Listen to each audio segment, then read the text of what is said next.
going on, everybody? John here with you. It is a Wednesday, May 14, 2025. I'm going to be joined by Alec Nava here in a moment. We're going to get set to take you away from Toronto and Florida, and then we got Carolina and Washington. Paul Maurice to the Florida Panthers. It's Alex Barkov, Jesper Boqvist, Sam Reinhart, Gustav Forslinger, and Ekblad. Sam Bennett, Carter Verhaeghe, Matthew Tkachuk, Nico Mikkola, and Seth Jones. Anton Lundell, Julius Doreen, and Brad Marchand. Thomas Nosek, AJ Greer, Yona Gadjevich. Sergei Bobrovsky will be the goaltender of record. And for Craig Berube's squad in the Toronto Maple Leafs, it sounds like this. Austin Matthews, Matthew Knies, Mitch Marner, Morgan Riley, Brandon Carlo, John Tavares, Max Pacioretty, Willie Nylander with Jake McCabe and Chris Tanev, Max Domi, Bobby McMahon, and Pontus Holmberg, and in the mix of Nick Robertson, and there's going to be some changes there, but it's going to be David Kampf and Nick Robertson, and out will be Cal Yarncroc and Pontus Holmberg. So we'll have that mix in there alongside Simon Benoit. OEL will be on the third line defense as well, with Joseph Woll getting the start once again. Alec, first time for me covering this series since Game 1. I go into Game 5 now. You see Florida win the last two games. I don't want to say it's all over for the Leafs because we want to see them do well. I think the entire NHL collective wants to see them do well. But this really comes down to fair or unfair. Austin Matthews has got to put goals in the net. A lot of common narratives about Austin Matthews. When is he going to score in this series? Because as of now, he has no goals in the second round in his career. But also at the same time, what Toronto noted from Florida is one of the underrated abilities of the Florida Panthers is their ability to change around along the fourth line. That they did so in this series, that they swapped out Nico Sturm for Tomas Nosek on the fourth line, Mackie Samoskevich as an offensive-minded winger. If him being put on a fourth line role, it really looks out of his element. So swap in a natural fourth liner and Yona Gadjevich you put into the lineup. That works a lot. Jesper Boqvist, another natural fourth liner. Toronto is a plethora of forwards that they could use on this lineup. And you mentioned about David Kampf and Pontus Holmberg. Kampf is a natural fourth liner that he can take faceoffs and win them, and especially on defense. But Craig Berube, he challenged his bottom six to deliver here in this series. They set the tone in the first two games of this series, but then it sort of faded out by the time they went to Miami-Fort Lauderdale. That the Panthers controlled the pace of play and they never looked back, especially in Game 4 when they peppered Joseph Woll and forced him to deliver a masterclass because the Leafs couldn't do anything. All the net front screens that were there in the first three games, they need to be there for Toronto here in Game 5. Yeah, they do. And you mentioned Joseph Woll, and I'm glad you did, because we could talk about Bobrovsky being 23 and 23 in the shutout in Game 4. That's all well and good. Big Bob finally had an excellent game. But honestly, Alec, in between Games 3 and 4, he had 31 of 35 for Woll in the loss, 35 of 37 in Game 4. That 2-0 win for Florida could have easily been 5 or 6 if not for Joseph Woll. He really has been good. He needs his team to be much better in front of him. And as we note about the goaltending, it's been a very wild ride for both goalies. Well, all three goalies in this series, because Woll has been up and down. He started off slow, but then he found his footing in Game 4. That's swagger that got the Leafs to a Game 7 in last year's series against the Boston Bruins. Sergei Bobrovsky, same thing. Wild ride, but he's found his swagger now. Could that be kept up here on the road? It's well documented about the Panthers dropping the first two games on the road, but they're 18 and 10 on the road since their miracle run 2 years ago.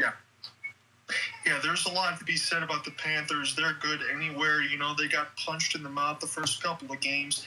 Evan Rodrigues is going to be out. He did sustain that injury. We'll see how long it's going to be for him.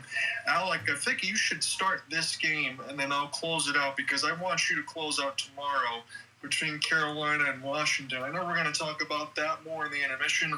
It'll be my first look at that series tomorrow, but you got to be pumped about what's going on with the Canes. Oh, finally, the Canes are receiving the media attention they deserve here after going under the radar entering the postseason. Honestly, my expectations for the Canes this postseason were not that high. But now that the Canes are being about fully balanced up and down the lineup and continuing to be a defense-first team, they're getting the most out of everyone. especially of the top 6 lineup. And the bottom 6 is also delivering for Carolina. No matter if you put Mark Jankowski or Jack Roslovic in the lineup, it doesn't matter. Because Andrei Svechnikov, Sebastian Aho, Seth Jarvis, and even Taylor Hall, they're going to delivering in bunches. And all that balance, as you said, the first-round picks in the back from Mikko Rantanen, and you still got that system and alongside Rod Brind'Amour, and you really have a healthy Freddie Anderson, who also, I think, is finally getting his flowers again.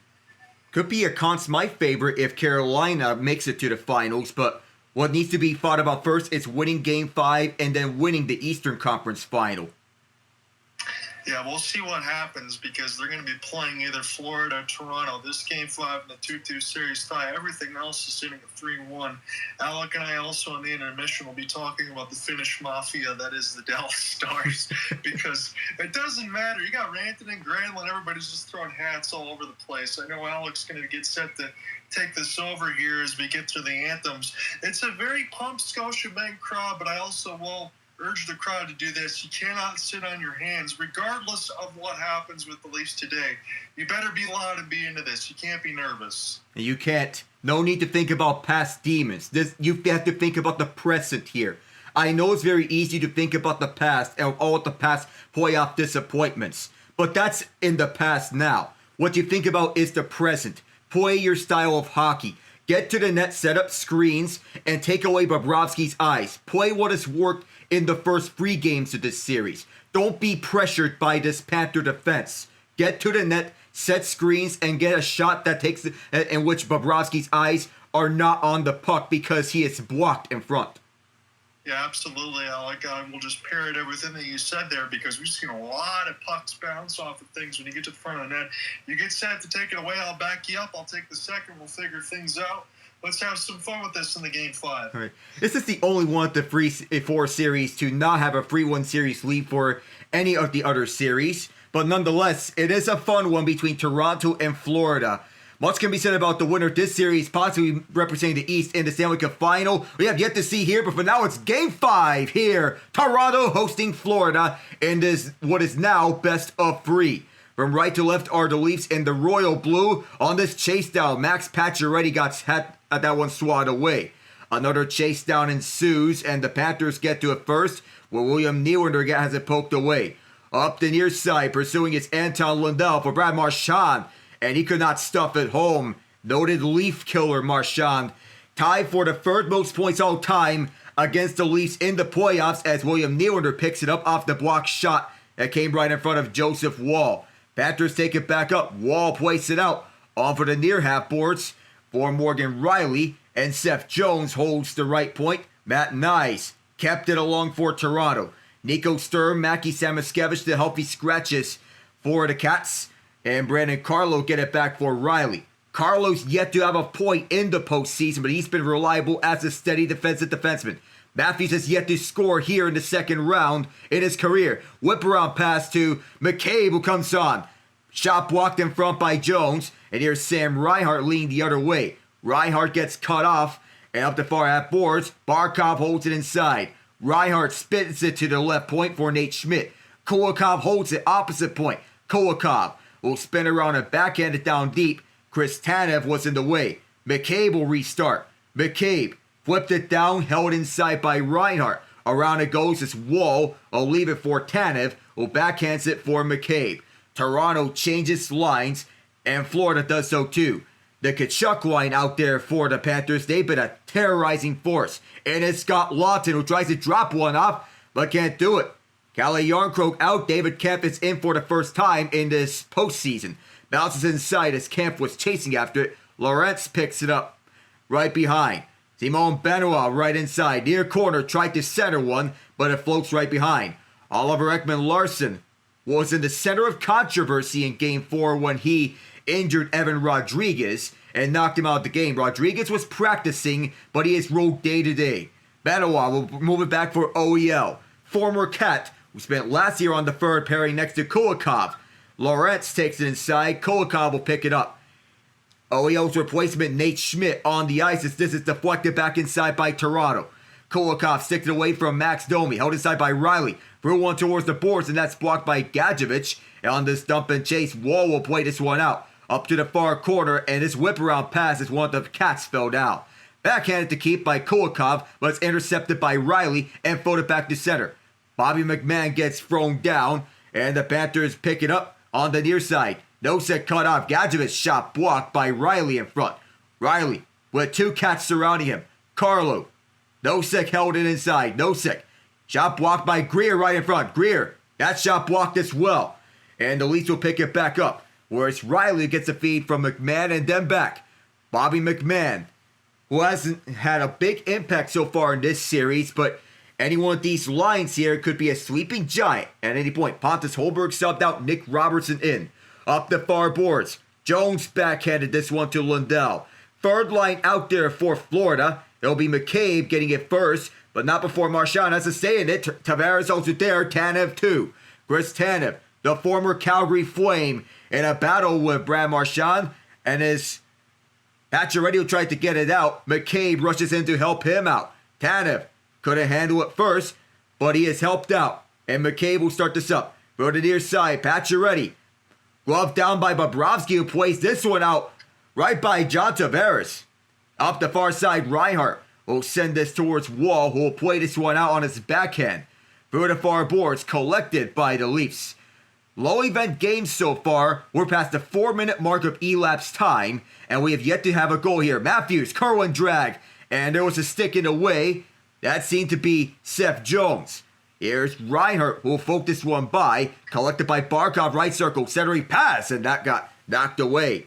Reinhart gets forced into the boards by Matthews. Matthews scoops it up through the middle for Matt Knies. Knies has been getting goals regularly for Toronto, so if Tavares and Nylander, it's time for Matthews and Marner to do the same. Marner had the game winner in game 2, but where has that goal scoring been all things else?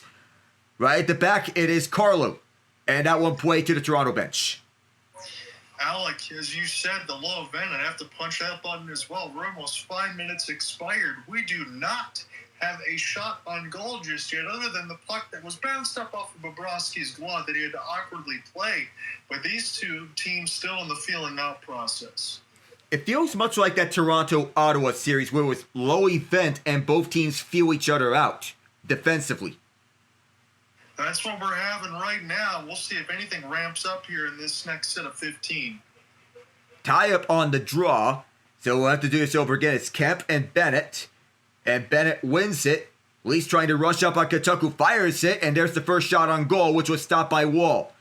To the left point, where it's collected by Nate Schmidt, floats one deep, stopped by Wall, and moved out to safety, where it's Lawton who picks it up. Lawrence chips it by Schmidt. Schmidt did not allow him any room. Kulikov protects the puck, and chips this one back for Bennett. Bennett tried to chip this one through to Tkachuk, and Tkachuk fell down. Lawton takes it back inside. Lawton onto the right point. Backhands it in deep onto the far corner. Kulikov tied up his man. Rushing it is Domi, fresh from the bench as he looks to get an edge on Bennett. To the right point for Tanev, who waits. Now long for McCabe, who rushes in. McCabe sets up to the right circle. Domi, so I get a miss. Domi stopped by Bobrovsky as he was falling. And now back over to Florida as they take this back up. Schmidt across the ice. Nobody there. And so we collect at center ice by the Leafs. All the way back is Chris Tanev, who has shaped the new age Leafs of being a defense-first club who can also score. Tanev will dump it in and head to the bench. Tavares chases after the puck.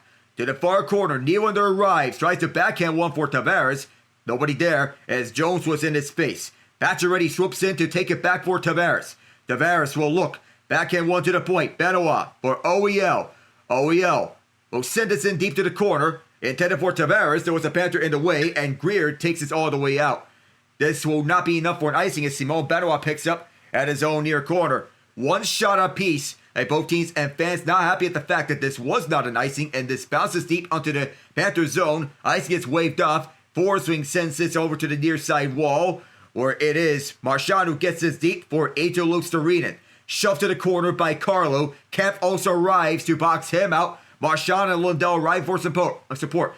Puck comes free right behind the net, and Carlo takes it up for Lawrence. Lawrence sends this one out onto the center ice, Aaron Ekblad sets up shop.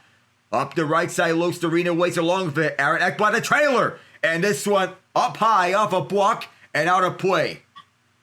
You know, I really like that third line setup there. You got Ekblad there, but in the mix of Lusterine and Lundell and Brad Marchand, it gives you so much more of a scoring punch there as these teams are trying to still figure things out here. But I will say this, it's been a long time coming for the Leafs since Game 1 and Game 2 to go back at home here for this Game 5. Again, they're playing at a comfortable pace. So are the Cats. You mentioned back and forth that they feel pretty good about their game. But this is probably what the Leafs need right now, to be able to settle in. But they can't allow themselves to be lulled to sleep. Once they get an opportunity to take some chances, they got to get going, and they got to do it with convincing fashion, Alec, because right now, this might stand for about 20 minutes, but as we get to the second and third, if the Cats start to find their strengths, this could get a little crazy. This series has gone crazy for every reason and speaking. And the first three was more of a shootout. Game 4 was more of a defensive slugfest. We were wondering when this series was going to play up to what we were expecting it to be. A defensive slugfest with both coaches employing their strategy. So far, that's been the case. Yeah, it has, and that's why I know you mentioned this before too, bringing in somebody like Craig Berube to try to settle things down, talk about all the other stuff, and just focus on now. You table everything else, focus on now, and try to get it done. Again, this is a Leaf squad you mentioned alongside McCabe, Benoit, Tanev, a lot of other pieces there. A lot better defensive styles, be able to take some pressure off the core four and everything else. If Toronto's got to win this game today, that's the must-win for me. They got to be able to get it done. And honestly, Alec, I think they need to score first. That's the key emphasis. Score first, get on the board first, establish the pace, and establish your presence. That you're not going down easily here. Show that you're no pushovers. Toronto does well at home so far in this postseason, where they are 4-1. The lone loss was a shutout to Ottawa, but outside that, they're comfortable being at home ice. Yes, they are. So they have their schedule all planned out.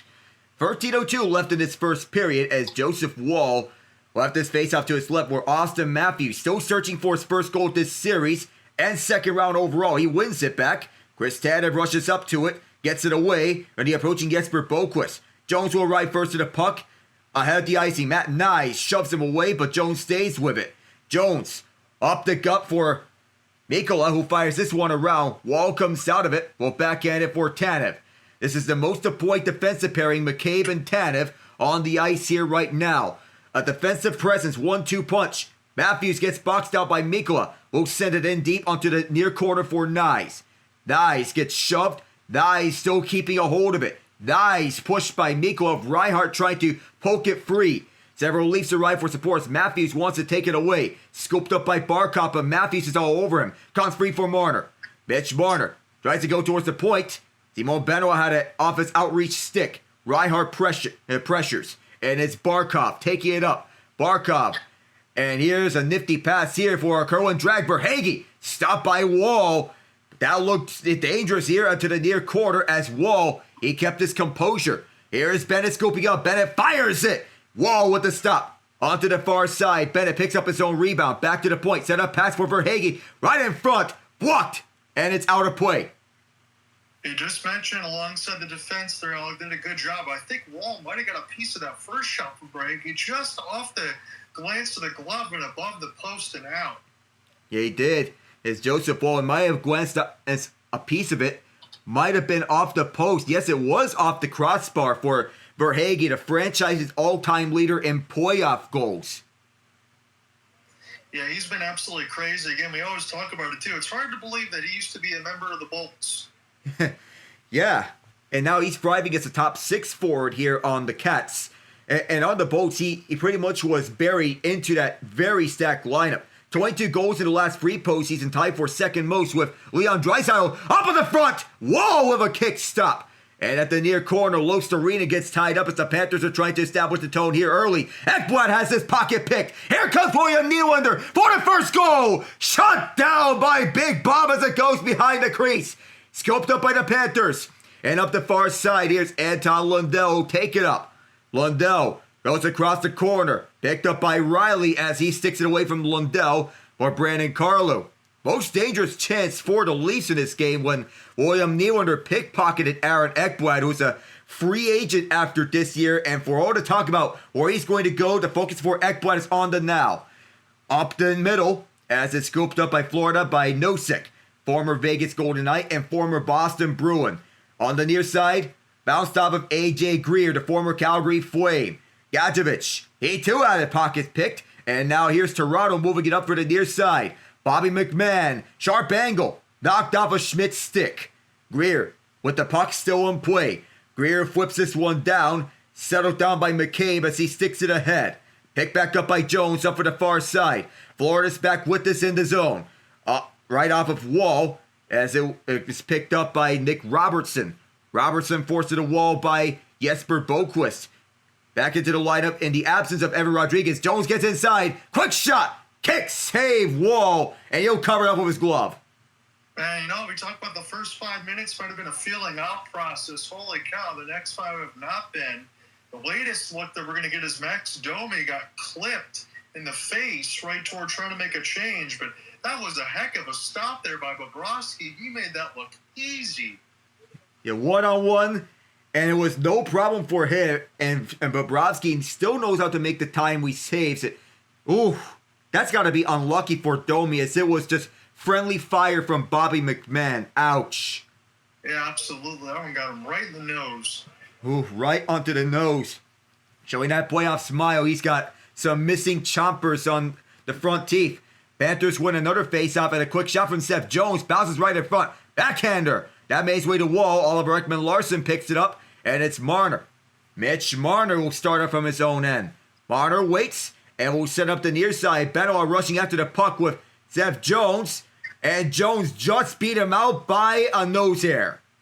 Yeah, that's all it was, Alec. Again, we just mentioned it alongside Domi. He was part of the controversy alongside Evan Rodrigues. But again, if you're a Leafs fan, I really don't think you can blame Max Domi, because I'm certain that the Leafs probably don't like the amount of penalty calls that were put against them in Sunrise. No, especially with the 4 first period penalties, and the focus here for Toronto is that they need to stay disciplined. They cannot keep taking penalties, otherwise they get burned by it. And Verhaeghe burned them on the power play for the Panthers in Game 4. Back deep as it's held in by Ekblad. Leafs try to pry away the puck. Panthers scoop it up. It's Ekblad with it. Top of the slot. Ekblad fires it wide. And it's Bennett picking it up. Watched by Marner and Matthews as this bounced up. Knies ties up his man. That allows Toronto to scoop it up. Benoit gets boxed out by the penalty box doors. Verhaeghe tried to fire it inside. Shot attempts are 18-4. Florida past the halfway mark of this first period. Set up pass, sharp angle shot. Whoa! Shut that one down. That looked rather dangerous. Yeah, it did. You had Matthew Tkachuk right at the doorstep. Again, we just talked about them previous 6. I thought the game was going to start to percolate and heat up. Joseph Wall has been on the top of his game so far as we go to commercial break. And you know what, Alec, that's fine. But on the same side, as we mentioned in the pregame, you've got to push the other way at some point. This cannot just be the Wall show the whole way. If Toronto's going to find a way to get a couple of these wins, let alone win today, they're going to have to get this puck on the other end of the ice. They're going to have to get some pushback against the Cats. It can't just be William Nylander who had the best chance for Toronto on the breakaway. He and John Tavares have been showing up regularly for the Leafs. The same needs to be said for everyone else, that they need to show up here, especially Austin Matthews and Mitch Marner. We know about Matt Knies setting up with his body right at the front. Max Pacioretty said it best, that you need to be willing to play like you're willing to take a sacrifice out there on the ice for your team. And I think that's well said by you alongside for the Pacioretty quote, because I didn't know this as much. You got some of the ACL and the injuries and that for Pacioretty. This is a former 40-goal scorer. We knew him very well from the Montreal Canadiens, able to put the puck in the net, but I didn't know Max Pacioretty would turn into such a physical force.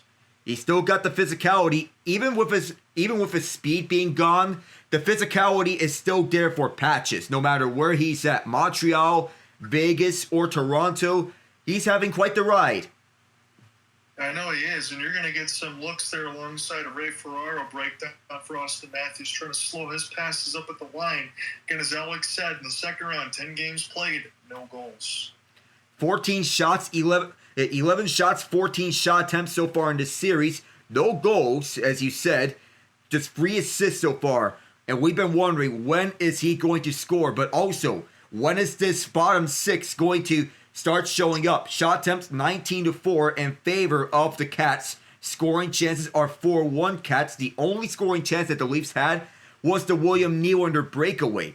That needs to change here for the Leafs in the bottom half of the first. As this faceoff is to the right of Joseph Woll, Lundell, and David Kemp. That third line's out there. This can spark some terror here on the Leafs here, because there's Brad Marchand on the right wing side. We have a false start. Again, I'm going to be a little bit ahead of you as far as from the call, so I'll try not to jump all over everything. Just happy to have you here, but you're right. Going to need to get chances to get some things out in front for Toronto. They're going to push. Bounce pass as this one makes its way to Bobrovsky. Sees that Max Domi was right nearby. The Cats take it up with Lostereen and backhanding one up the middle. Lundell trying to go and drag a quick shot. Another stop by Woll. He stopped all 8. That was a pretty good bank-out pass for Bobrovsky. I got to give him that. He chips it off the glass. That third line goes forward, and that let Marchand go as we got some pushing and shoving at the end of it. Is this really a surprise? Because he loves to get into people's faces, as he's having it with Scott Laughton right now. Yeah, Marchand has got to be iron the problems for everybody for the Maple Leafs. Doesn't matter what jersey he's in. He loves the big moments. Yes, he does. We noticed last year when he was with the Boston Bruins, his last playoff series win as a Bruin, but his only one as the team captain. And it was a memorable one when David Pastrnak had a series winner in overtime of Game 7. 20-4 shot attempts in favor of the Cats. And that's a recurring storyline. Much of what I'm seeing, deja vu to Game 1 of Carolina-Washington. Quick shot, another stop by Woll. He's having everything right now, as Chris Tanev gets tied up right behind the net, freed up, as Reinhart also gets tied up by McCabe. Along the far wall, Marner had it knocked away as this bounces up, the Cats on the hold. The left side is Reinhart. Reinhart directs it back to the point, shot through traffic, and that bounced wide the crease. And then there's Mikkola who fires one, almost deflected, as Jesper Boqvist wanted to get a stick on it. Set up past Barkov, he gets tied up by McCabe on the shot, and he will move it up, or rather that was Matt Knies. And Knies will shove Seth Jones out the way. Barkov picks it up, and this will make its way to Reinhart as the Cats make some changes. Simon Benoit up with this puck. John Tavares out there. Knies with 5 goals in the postseason, 29 in the regular season, which is a career high for the sophomore. Bounced up and recollected by Florida. William Nylander swipes it up, and here's Tavares re-entering, but immediately it's met by Ekblad. Up the near side, as this is Nylander right on Tkachuk's face. Sam Bennett waits a bit. Bennett fires, stopped by Woll as it bounced off his arm. Here is Tavares, who backhands one to the far half boards for Morgan Rielly. Rielly goes across the ice, and the intended pass for Pacioretty didn't make its way all through. For the middle, this pass gets knocked away by Domi. Domi up the far side. Max Domi closes in. Drop pass. Pacioretty save, and the rebound swapped left away. Pacioretty goes back to the point for Brandon Carlo, and that was almost deflected by Domi. Forsling got it to Tkachuk, and across the ice, moved through at the far side with McMahon closing. Right behind, it goes to Forsling again. And Kulikov, I think, moves this one up for the fourth line. Gadjevich gets boxed out by Carlo. That allows the Leafs to pick it up at their own zone. They have only 3 shots on goal. That narrative has to change. For the near side, Toronto has it again. McMahon gets it out through center. Kulikov, no sick, boxed out. And this will go back. But the Panthers still moving it. For the near side, bounces up. And it makes its way to Woll. To the far corner for Carlo. Carlo is having a busy workload right now with several Panthers as McCabe got it out for Kemp. David Kemp to the right side. He'll drop off for Robertson and get it back. Kemp up front. Here's Benoit. Missed it all. Collected by Florida on the way back is Lundell. He'll send this over for the far side. Leafs get it up with Benoit. Has itself tied up. David Kemp. Stretch pass up the middle, and this deflected up, and is picked up by Florida as they re-enter.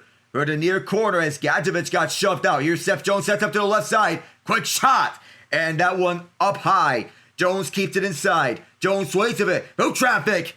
Eaten up by Joseph Woll. You could talk about the Bennett chance where he was able to wait and fire, and Woll made a big save, but Simon Benoit alongside with Camp and Robertson in that remade line, he's going to have nightmares. Alec, I mean, he's standing like 5 feet away from the goal. How does he miss it all? That was the best chance Toronto's had this game. Seriously, he had all of the far side wide open for him. I feel he's got to elevate that puck and look at the top corner. That's where he would have had his best chance, but how do you miss that chance? Yeesh. Yeah, you got to hit the net. You got to find something at least. I mean, he was able to score in Game 3 against Ottawa in overtime through traffic set up by Knies and Matthews on net front screens. And that was his Corey Cross moment because, like Cross, Benoit's the 6th defenseman on this team, a stay-home defensive presence. Mikola on the hold off the attempted clear. Intercepted by Riley as he wants to get it out again. Bounced up through center, and on the chase down, it'll be Jones who'll pick it up. No icing. Marner having his way with him. Barkov arrives though. Barkov swept it away from Marner and Matthews. Reinhart looking to protect and does. Jones, stretch pass up the far side. Jesper Boqvist there. And Woll with the stop. Bounced up in front. Loose puck. Another save by Woll. He's been shutting down everything to the tune of 12 for 12. Loose puck in front again. Another chance. This was swept by Ekman scores. Out of the mad scramble. Florida strikes first again.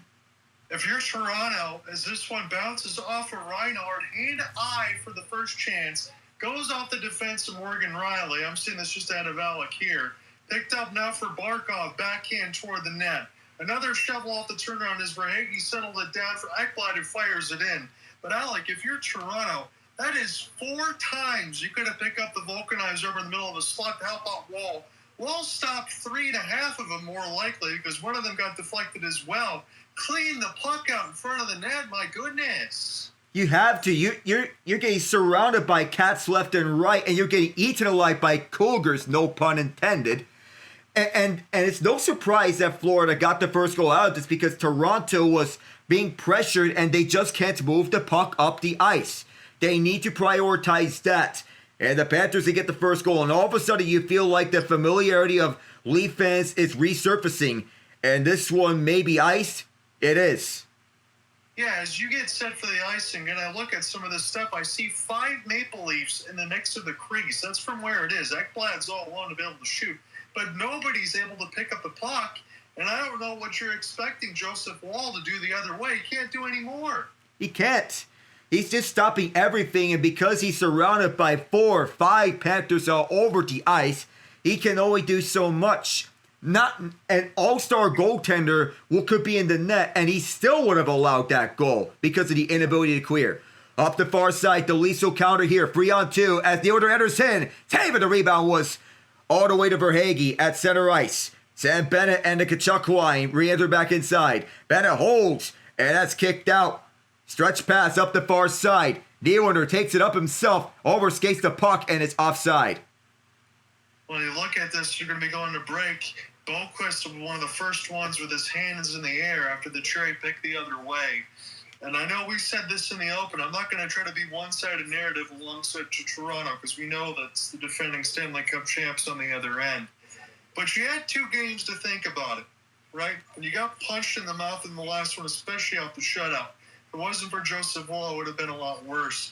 You had to think that there was going to be some level of energy that would be improved on the other side for Toronto that needed to be. And Craig Berube, I'm sure, has said everything he's needed to say. Right now, it's on the players to figure this out.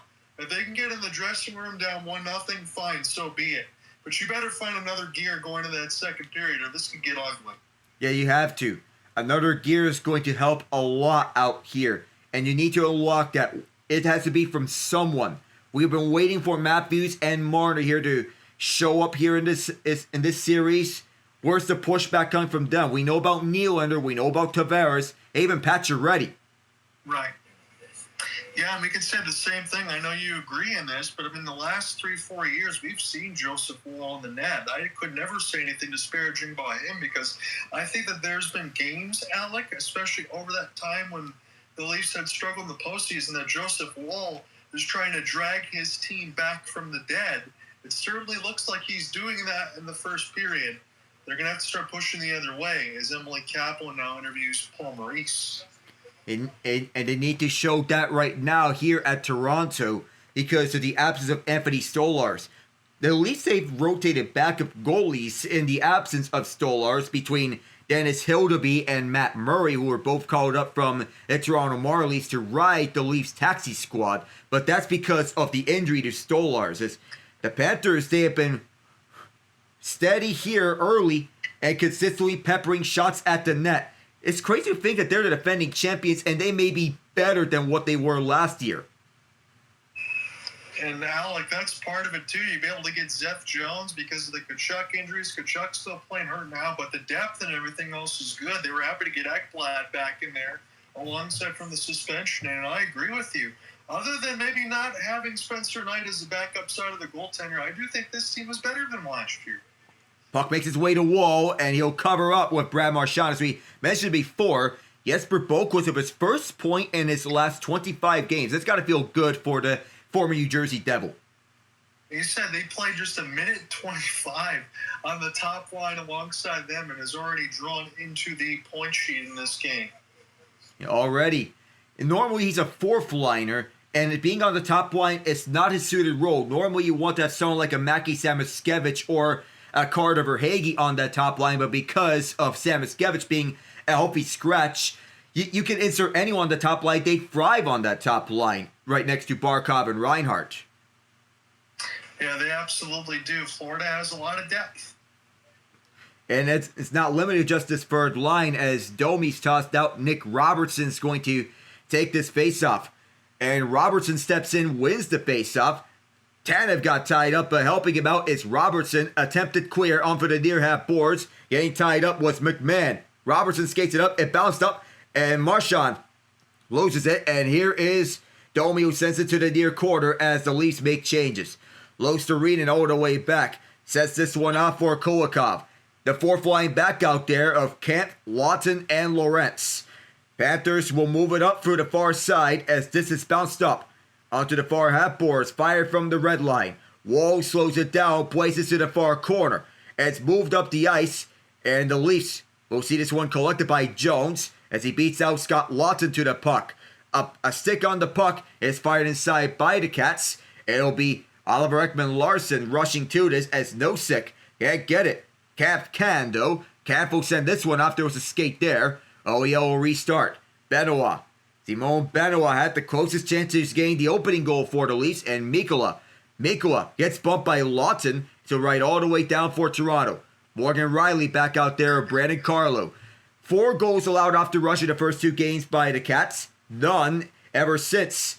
Up the ice, this is William Nylander, who gets shoved away by Jones. Part of the 2019 Columbus Blue Jackets team that upset the Tampa Bay Lightning in a 4-game sweep. Up the near side forcing. Carlo cuts him off, but an approaching Panther keeps us inside. On the near corner now, it'll be Max Pacioretty sending this one down the distance, but it is icing. And this has been a recurring theme for Toronto. They need to stop icing the puck. Yes, it has. And it's funny you mentioned that alongside the ESPN graphic of goals off the rush, because we were calling the Stanley Cup Finals together, how much of a problem that was for Florida after they had a 3-0 series lead. Edmonton almost comes all the way back. They kept getting killed off the rush, and it certainly seems like now Florida's already made the adjustment a heck of a lot quicker this time around. I know it's one thing against the likes of Matthews, Nylander, Marner, and Tavares. I know for a fact that it may be another against the likes of McDavid, Draisaitl, RNH, Hyman, and Bouchard. Those 5 can terrorize opponents as Forsling. That bounced off of Verhaeghe as he tried to deflect it inside. Verhaeghe on the hole for Barkov. Wanted to center it where it was Bennett, but he gets cut off. And the Leafs will move it up through the far ice as Tavares gets cut off by Forsling. That allows Ekblad to pick it up, former first overall pick. Off the middle for Tkachuk. And it's bounced on to Joseph Wall. Wall played it over to the far corner for Tkachuk. Centering pass was blocked. He wanted to catch Wall by surprise after he was out the crease. Picked up now by Toronto. They need to put the shots on the net because they're getting boxed out left and right. Set up screens towards the net. Matthews, he gets tied up right behind the net and is swept away on the backhand.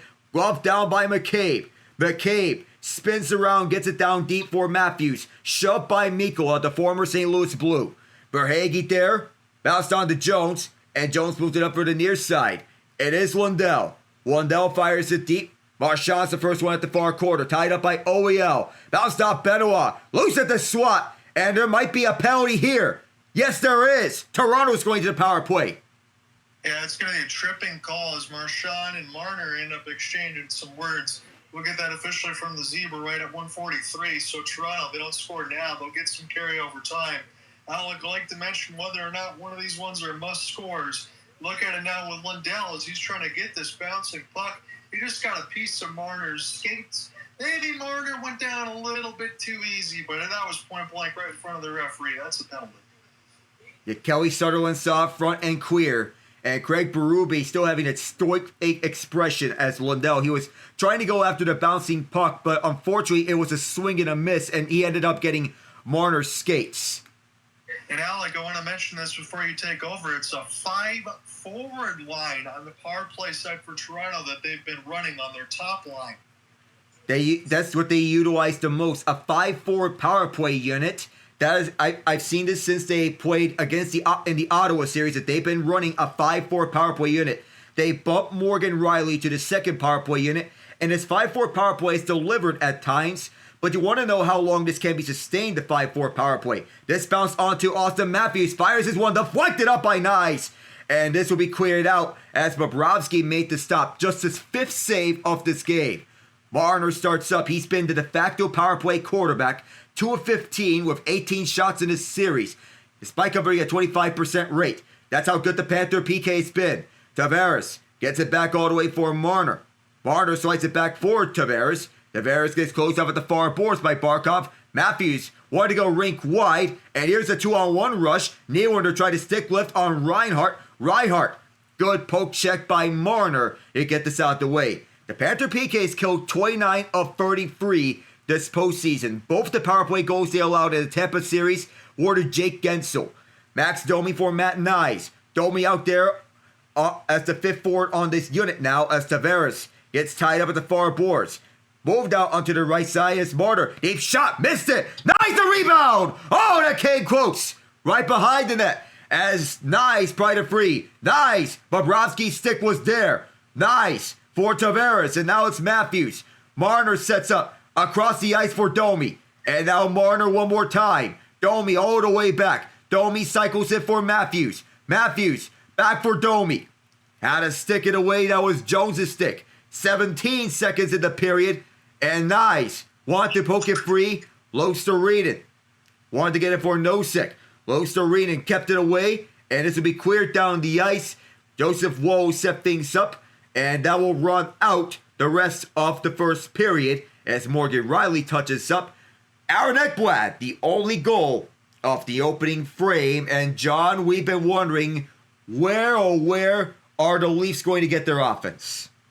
Yeah, because I'm looking at on the outside of the mesh. When Matthew Knies had his opportunity, there was a mix in there. Just hit the outside of the net. Stopped it from going in. Bobrovsky might have slid over to be able to get one of his pads on there. But as it is, it's about 15 seconds or less there for Toronto. A bit of carryover in the second, the power play time. That was probably the only time in this period, Alec, convincingly, that they looked dangerous, but Bobrovsky was able to stand tall. If that power play, Dave, looked dangerous with Matt Knies. That pretty much the only time, but it still feels amazing that the Panthers, they're allowing 2 power play goals per series this postseason. Yeah, sometimes they can take some penalties. Paul Maurice knows that as well. They've got to be able to tone that down when they can. I do think that they're able to probably play a little more of an even keel game, a little more tight to the vest. The Panthers can know how to push your buttons without necessarily putting themselves in the box too much at times. With the Leafs, they were burned the other way in Sunrise. We'll see what they can do at the start of the second. I know Ian's going to get set to join in. I do want to mention this, though, for Joseph Wall again, because I think it has to be said. 13 of 14 in the first 20. I think he was phenomenal. Yeah, he's been phenomenal since the start of Game 4 and dialed in to keep the Leafs in this series. As we touch up, how are we doing, Ian? I'm doing well, my friend. work the morning shift, so I'm free for the night. Well, at least you'll probably be able to stay up for this one before you zonk out for the Golden Knights and Edmonton. But I think at least for that one, they'll probably all be asleep by then. Maybe Vegas will by the time the first period ends because they're so beat up now. It looks like Edmonton is going to be able to take that one home. No Mark Stone, no Brandon Saad. Oh, that's got to hurt for the Golden Knights that their best defensive forward and one of their best contributors on the offense are both out for this game. For Vegas, you want to think about forcing a game 6, but do you have the energy to do so in this game? Look, I know you're back at home, but the Oilers have punched you in the mouth all throughout this series, and we know for a fact that things have changed from 2 years ago. Not that it's not a Jay Woodcroft coach team for as much as he deserves a second chance in the NHL. This is a Chris Nabwa coach team with steady defense and a balanced lineup. Oh, I think the gas tank has run out for Vegas. Yeah, I do too. And I know you're able to call the OT winner alongside with McDavid, Draisaitl, when they were with Ian. We jumped in the previous game before that. But really, McDavid and Draisaitl haven't gone you-know-what in this series so far. And Edmonton's still up 3 games in the mix of it, 3-1, trying to close that out now. And they look good. It's that same type of balance again that we might have saw a little bit from the Stanley Cup Finals last year. I do have concerns, fair or unfair, whether it certainly looks like or not they're going to be playing against the Dallas Stars, because Dallas, to me, Alec, just seems to be on another level above the entire competition. Maybe not the same as the Panthers, but Dallas truly terrifies me. Oh my goodness. Not only did they get hat tricks from Mikko Rantanen, but also Michael Granlund. The whole Finnish mafia is fully healthy. And if this keeps up, I know the Florida Panthers, they're looking for title defense and looking for a third straight Stanley Cup final appearance in a row. But it seems to both of us, John, the Stars may be the team to beat now. Can we say for certain? Go ahead. I'm gonna let you go ahead, but can we say for certain now that, especially after Hellebuck, Ottinger is the best remaining goaltender in the playoffs? Yes. Well, yeah, he's the best one. Second one, I think, is, for what I've seen, Freddie Anderson's probably been the second best. I don't want to take anything away from Freddie Anderson, because I said a little bit in the open with Alec, and he mentioned alongside for MVP considerations, because you should. The defense and everything else has been good out in front of him. The only reason why I will give Jake a slight edge is because there's been times, especially where Dallas has had to press for offense, especially against Colorado, that Jake has had to stand on his head. So I will give him the slight edge there, but I will grant you, Ian, Freddie Anderson is numero dos for me right now. Yeah, I agree. Look, Vegas is going to lose this series. Difference is they're 2 years removed from a cup. Trust me, sure. I get it. That gets old quickly. But you know what? For the most, they're beaten down. There's really not much you can do with limited personnel. And I will be the first to say here, if the Blues had made it past Winnipeg, we would have gotten smoked by Dallas. It's not. We may not have won a game. You're a bigger fan than I to say that, Ian, because I would think if the Red Wings still played that same conference in the way that it was, I think the same thing would happen to them too. I don't want to say I overvalue Dallas, because I think Dallas has shown us that they're as good as they are, but it is quite scary how the fact that everything's come together. Mikko Rantanen's fit in. He's been insane. Granlund's come in, and now you get Heiskanen back as well. I don't see a weakness on that team. No. And even no matter if they put 11 or 12 forwards on the ice, which conversely they would put 6 or 7 defensemen, there's not really a clear weakness all around the roster. This is the team to watch right now. One last thing for me, too, in the mix of it, because for Dallas, you're going to think about Jimmy Benn. As far as the contractor, I'm sure is going to take a little less. Tyler Sagan's probably going to be due up here in a couple more years, or you can probably do the same thing. Jim Nill has made sure that this team is not in cap hell. And I know that they didn't want to get rid of Logan Stankoven in order to try to get Mikko Rantanen, but that was the price that had to be paid. And considering when you got guys like Harley and Bischel and everyone else they mentioned before, because, oh, by the way, every time Dallas has to pick as far as the NHL entry draft, it's always late, and yet they still hammer and nails all these picks. And Alec, it certainly seems like within 2.5 years' time, they're already up with the Stars, even from the Texas side, and doing damage and playing big roles. I think Dallas is going to be a problem for a long time. Yeah, Dallas is going to be up there for a while. And even no matter who they face, Ace, you could expect them that they will deliver here time and time again. What they need to do is deliver in the conference final. It's not, you mentioned about no clear weakness on the team. They balanced out the lineup, and they're making sure that everyone is accounted for, and to make sure that all the holes are filled on the roster. Rantanen may be the last piece of the puzzle after Granlund and Ceci. Yeah, because you drafted so low, you're able to get somebody like him, and it's not going to really take anything away from your team. I do want to mention this, Alec, because I know we talked about it a little bit alongside Mike Sullivan, Joe Quenneville. Now we got some more coaches and some GM talk as well. Rick Tocchet, I asked you a couple days ago, because we just talked, when is he going to be back in the coaching seat? Well, I guess all they did was exchange a few letters, because they kept the same personality. John Tortorella exits. Rick Tocchet is now the head coach of the Flyers, where he spent quite a long time as a player alongside Philadelphia. I guess it's a homecoming. Now the Flyers are 2 for 2 on NHL on TNT personnel after they brought in Keith Jones to be the president of hockey operations on the club. So now Tocchet, that's a good fit for the Flyers to build on the future.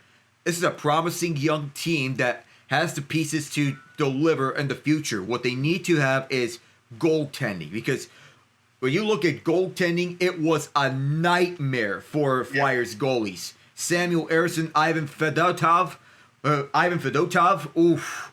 It's been a rotating sieve between these two, and Ersson, the big reason why he was named to Team Sweden's roster was that he was on a heater. One, he was on a heater entering the Four Nations face-off, and two, Jacob Markstrom was hurt before the Four Nations face-off.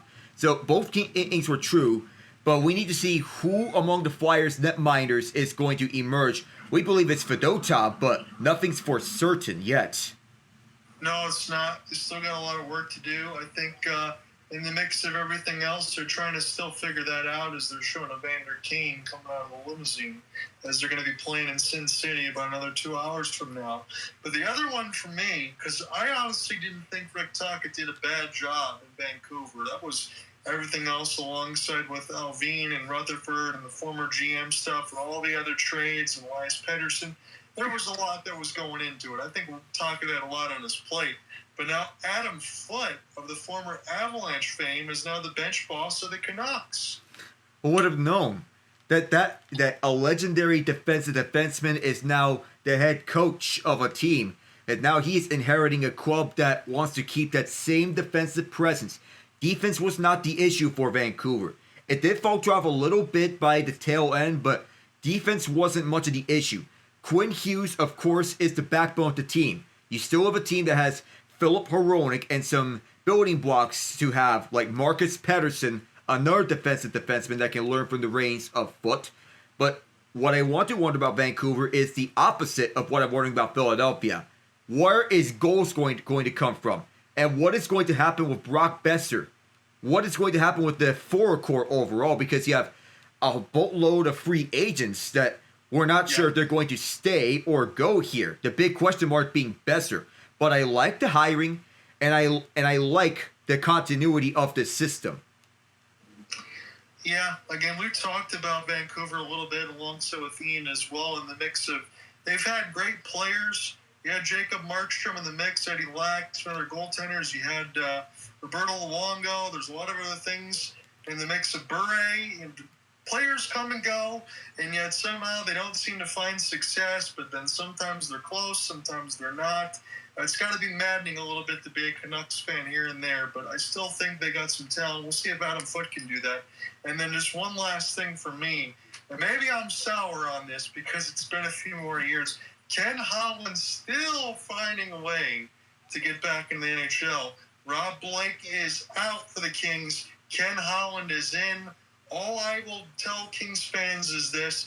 Make sure that he knows that Quentin Byfield's a really good player, and they got some other people that they don't want to get rid of on this team. I know it stinks to lose to Edmonton every year. Just make some changes. Maybe make a change in behind the bench. Even though Jim Hiller kind of just got there, I think he probably cost his team the series. They need to make some moves, but don't blow the whole thing up. Don't. Yeah. Oh, man. And also, Kings fans, just because it's going to happen eventually, prepare yourself, because Ken Holland will do things that will make you at first scratch your head and then want to pull your hair out. just go ahead and ask John. He lived with it for at least 2 decades, right? Yeah, well, it was after the salary cap era. When the salary cap era happened, that is when everything else fell apart. Now, granted, I do have to give Ken Holland at least a little bit of credit there for having the Edmonton Oilers make the Stanley Cup Finals, because that was his team. Some of those moves did end up working out in the end, but he's going to press a lot more wrong buttons before the right buttons get pressed. So that's the one thing I would urge the LA Kings fans to maybe have some patience, but also know that your team is pretty good. Know that, yes, you got beat down by the Oilers, but a lot of teams get beat down by the Oilers. Just find a way. Somehow find a way to get a high enough seed where you don't have to play them in the first round. Please. Keep the whole core around and make sure that you don't overuse your top 9 forwards and top 4 defensemen. That's the important note that we were thinking of, because that was a mistake made by Jim Hiller. At least I'll give Hiller one more year to prove himself, and if he doesn't, it's time for a change of voice. And make sure that you make the right hire if you're Ken Holland. And you may want a few minor tweaks, but nothing major. I know for a fact that Holland does press wrong buttons before pressing right buttons. We do know if they're the Oilers' 2024 run to the Stanley Cup Final. Before the last few years with him in Edmonton, he did press wrong buttons, but in 2024, he pressed the right buttons. Adam Henrique, Sam Carrick, Matthias Ekholm, they were all huge and leading the way for the Oilers. But this was not just Holland. It was a collaborative effort between him and CEO Jeff Jackson. Yeah, it was. There was a lot that went into it, and I will leave it at that, because I don't want to be an abject hater, because a lot of the stuff with the Red Wings and the Stanley Cup and the staff. And I also remind people of this. I know I mentioned alongside both of you, but Jim Nill used to be our assistant GM when Ken Holland was the GM. So who was making the decisions on to draft who is all I'm saying. Because look at what Jim Nill is doing with the Dallas Stars. Oh. Yeah. I will mention one last thing. I don't have time to get into the Crosby talks. I do want to talk about that in the second intermission alongside Alec as far as the coaching search, because he is playing at the Worlds right now, and Crosby's playing pretty well. The Knicks have a 55-54 advantage on the Celtics. No, I didn't expect Jason Tatum to get injured. Unfortunately, he's going to be done for the year. He's going to have a long rehab. I thought the Celtics would be able to fight a little bit more in this series. Hopefully they can find and win a game here at TD Garden and extend it, but I feel like the writing might already be on the wall, and the Knicks are probably going to advance. It's a bummer for me seeing Jason Tatum go down. One of the best players in the league, and see him go down the way he did. That's a non-contact injury. Those are always the worst types of injuries. But the Celtics, to fight back, they're rallying around him now. Derek White, Jaylen Brown, they're showing up big time here in this first half against the Knicks. It's nice of them to step up in his absence. They need players who can step up. And it's time for them to deliver here at Madison Square Garden. So far, it's been the case. Or TD Garden, I meant. So far, that's been the case. I like that picture alongside there. And I will say this for Josh Hart. I know we always give him a ton of credit. He's got to be the best rebounding guard I've ever seen considering his size. He's a Swiss Army knife. He does a little bit of everything. That's the type of player you would have on any roster in the NBA. Of course, no matter where he's at, the Knicks, Pelicans, Lakers, he's a workhorse. I know I'm about maybe 25 or 30 seconds ahead of Alec on this. So I did look on Sportsnet. I did look on ESPN. Sportsnet's even farther ahead. So Alec is going to have a little bit of the action placed before him, and then we'll switch. He's going to get it set to, I'll close today, I'll close tomorrow because of the Carolina side. I want him to have that winning goal because I do think the Canes are going to be going to the ECF as early as tomorrow. Don't want to throw any jinxes there, but I was never high on the Washington Capitals this year, gentlemen. You know that quite well. And for Carolina to be able to throw as many shots and have that balanced offense, they look good. My only question, and we all know the same thing, what's the ceiling for Carolina? Because I think they have a team that could maybe get to the Stanley Cup Finals and do damage. They just got to get past that Eastern Conference Finals. No wins since 2006 in the Eastern Conference Final. 12 straight losses ever since. You wonder what the ceiling is going to be. But facing either Toronto or Florida, that's going to be the biggest test for the Canes. Yes, it is. And we'll see whoever advances from this one on this side because we're looking at Game 5 and a 2-2 series tie. So again, that's a 1-0 lead. Aaron Ekblad's got the only goal of the first.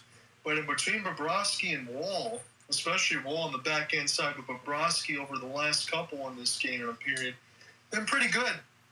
And now we're getting a chance to see who's going to take control of this second period. Again, do I have to urge the Leafs to remember that they're on a power play and they really need to get this game? And again, I'm saying that as a diehard Red Wings fan, but if they don't get this one, I don't think they're winning the series. Mitch Marner now. Austin Matthews, no points, no shot attempts in 6:35 of this game. They need much, much more. As this is sent back in around the end boards now, Lundell will stop it. Under Maurice, 25-0 when leading after any period are the Cats. So that might already tell you this state of this game as Sam Reinhart on his backhand was not able to get a piece of it. Now there's an opportunity for David Kampf. Cross pass, Bobrovsky way out of the goal crease. End up making the save to the left side post. And this one bounces off the top of the bar and stays out, says the referee. My goodness, that should have went in the net. There was two chances for the Leafs. The first was at the end of the first, and this is just not even a minute into the second. Somehow, that did not go in. As this is sent back down the left side red line, Verhaeghe will try to go ahead and give chase. Big hit on the other end as Lorentz, former Cat, now with OEL, will send this around the end boards. Again, John Under with you alongside Alec Navani and Genge. I'll take the second one. Split the third as this is picked up now toward the left side blue line, right up the Leafs logo, as this will be stick to side by Wall. No goals in the last minute, 105 minutes, I should say, for the Leafs. As this is sent back in across the blue line side, we will get a whistle at 18:25. Alec, did you get a chance to see what that hit? I thought it hit the inside the right post. That was the closest that Matthews came to scoring in the second round. Oh, no goals in the last 1 or 6 minutes, as you said, but they needed that one because that was so close. That was Scott Lawton off the top of the bar in the mix, I believe, of what I just saw for Nylander as well. 2 bars, 18:25. That's just in a second, so not even 2 minutes expired into this. The Leafs have come close. But Bobrovsky is one of those most calming presences that we have in the league. Again, you always hear about his tone and mannerisms. He always gives full marks to his defense. All the same thing alongside Henrik Lundqvist. 40 straight saves, shut out in Game 4. That's what he's riding right now. Left side red line. As this is stopped by Big Bob. We'll get in the goal crease now with Nylander. Tavares try to give chase. This will be settled back down for Willie. Full spin off the windmill. Work his backhand toward the net. He looked for Pacioretty, but he couldn't get his blade on the puck. Now an opportunity for Verhaeghe. Off the 1-on-2 cross pass aside, saved by Wall. That was going for the left side of the post. It just missed. Now the other way. Nylander wrister, big save. Bobrovsky, there is a rebound. Opportunity for Tavares to recollect. It bounces off Forsling skate. Nate Schmidt will send it around the corner for Luostarinen. Now Luostarinen was able to get this one ahead as Marchand tried to go out and give a chase. He's sent back around for Jake McCabe. Stopped at the line momentarily for Florida on the offensive end, but will fall back to Gustav. Forsling now start again. In the mix of Luostarinen, there's a chance to be cleared in around Lindell. It took a pinball that Wall's going to have to hold on to as we get a stoppage at 17-17. We need more energy from the Leafs. And the two posts that they hit, those were the ones that they came close to scoring here in the second period. And back-to-back goal posts hit. You want to know when finally something's going to hit the back of the net, because they were getting their looks, but they need to keep on doing this in the second period. Yeah, they do, Alec, as we get some camera shots of Paul Maurice and Matthew Tkachuk. Again, we noticed with Matthew Tkachuk probably playing a little banged up, again, with a broken sternum from a couple of seasons ago. This one, the latest from the Four Nations, when he just hasn't looked right. As far as his speed, he's probably missing a couple other miles per hour as we'll get a false start on the draw. We'll get set to do this again in the offensive end as we'll look for Forsling on the back end side. Again, Game 5 tonight, 9:30 Eastern. This one won by the Cats. Shot goes wide. Wall will play it with the glove. Barkov now in the mix of Boqvist, who's already factored in with an assist. In the mix of Ekblad's goal. Try to drop it back for number 70 as he gets taken down. Reinhardt now with Barkov. Good step up here for Jesper. Sends it around the end boards now. Picked up now for Barkov for a moment, and will just throw it back to his defense. Ekblad, stutter step, good spot to shoot. This one knocked out in front. Picked up by the captaincy again. Barkov, Sasha throws it across for Reinhardt, and that deflected wide and off some bodies. Cats will send it in deep. Reinhardt stops it across the left side boards. He is now being tied up by three different Maple Leafs as this puck still not picked up yet. Verhaeghe tries to throw it around the goal mouth. It's a minute of zone time here for the Cats. Here's sent toward Wall. Wide of the left post. Forsling now throws it high, but Wall will step up, catch it with the glove. That was over a minute 5 of zone time. That's as you mentioned, over a minute of zone time is not what Toronto wants here. And he did mention about how Bobrovsky has been calm when under pressure.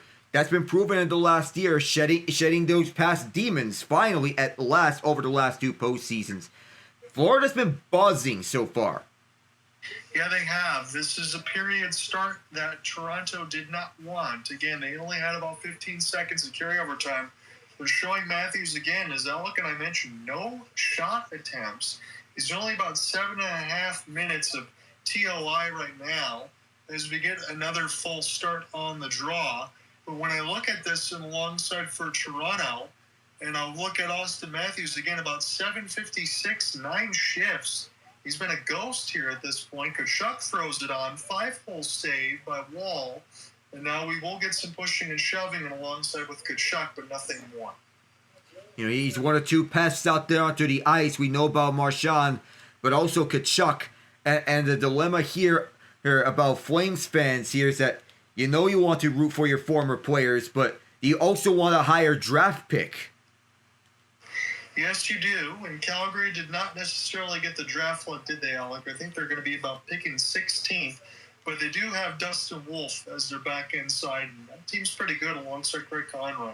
8 points to this postseason, 22 last postseason, tied for most of the team. I do think Tkachuk, as the Stanley Cup playoffs, injured or not, as we know that he is, he will become more and more of a factor because he loves the bright lights. This will be stopped down. Fake slap past Mikula. Tkachuk try to send this toward the right side. Shot gets blocked. Just held in there by the Cats' defense. Sam Bennett toward the left side red line now. And off the top, Lawton try to get it out of his own end. Fourth line tank for Craig Berube's squad. Here's a 2-on-2. Lawton skates off sides, and then he gets shoved by Bennett. And now Bennett smokes him toward the left side boards as we get a stoppage at 15:53. What you just described me seemed to have escalated this chaos here over at Toronto with the series being even up at 2. And as the offside ensues, he overskated this one. And I know the pushing and shoving was up and around. Yeah, he just smoked him at the far corner. After the whistle, I'm like, what are we doing now? We took a little bit from Sam Jones, a little bit from Bennett. Bennett's no stranger to any of this. Again, we mentioned with the Cats, they love to ride on that line. I'd be surprised, again, if there wasn't a little bit more contact there, that Toronto would have already gotten a call, but they're not going to get one. Oh, yeah, I know for a fact that there was pushing and shoving between Lawton and Jones after the whistle, after the run-in and with Bennett earlier. But then after the shove, Bennett comes hustling inside and takes him down. He's lucky to not get a penalty after this. I would think so too, Alec. That is a little bit dangerous. Maybe a little retribution for Erod on the other end against Domi. Here's Schmidt now into a neutral zone, racing across the left side red line. As Mikkola, a little bit of a tie-up. Patches, dangerous pass out in front of the backhand as he was trying to find the defense, but this will go all the way down for Gustav Forsling. Nylander will give chase. He was trying to cherry pick. Nylander just trying to find something. He feels like one of the only guys that's consistently making a difference alongside Tavares. As Tavares now on his backhand, they'll spin and turn, leave it at the blue line side. Toronto just holds it in as this will be shoveled toward the left side red line. Nylander, great pass out in front, sends up a 1-T. Easy save for Bob. Will hold on with 15-12. That one from OEL. Yeah, it looked to be dangerous to on the pass from Pacioretty to the Leaf killer Marchand. But nonetheless, Toronto just able to survive that one and able to get that one out. After all the chaos, you wonder, Nylander, Tavares, they are getting the shots. I know Tavares, he may be looking to set a screen right in front. I don't know if he got enough of Bobrovsky on the screen. No, he did not, Alec, but you're exactly right. Try to close the 5-hole there. Try to obstruct anything for Bobrovsky. That's the only way you're able to score on a goaltender like him. Because when Vasilevsky for Tampa and Bobrovsky in the Battle of Florida, when these two guys are at their best, Alec, normal shots aren't going to cut it. No.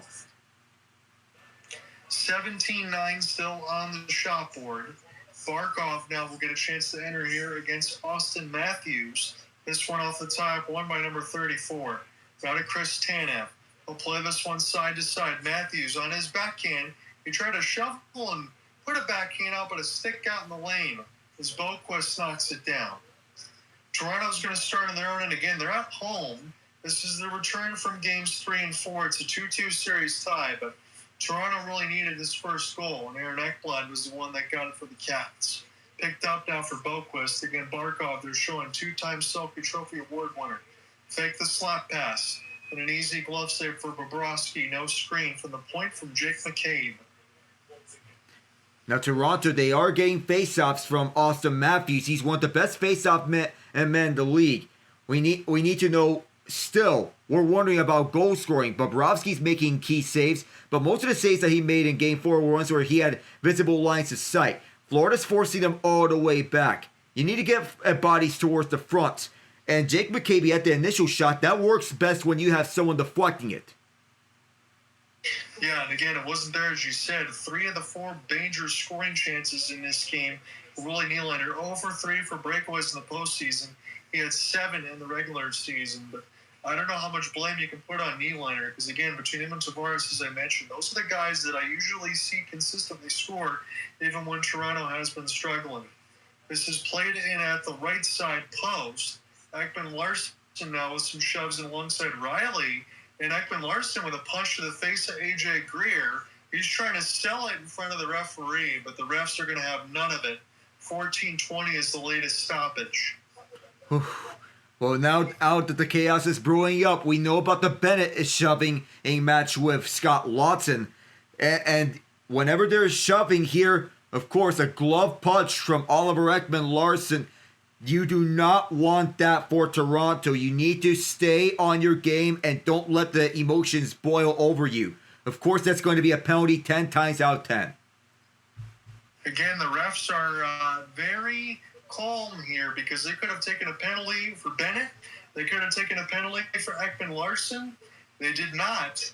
We press on here 14-20, so The refs are going to let these guys play. Both of those could have easily been called, and this will be sent back in amongst the inboards here.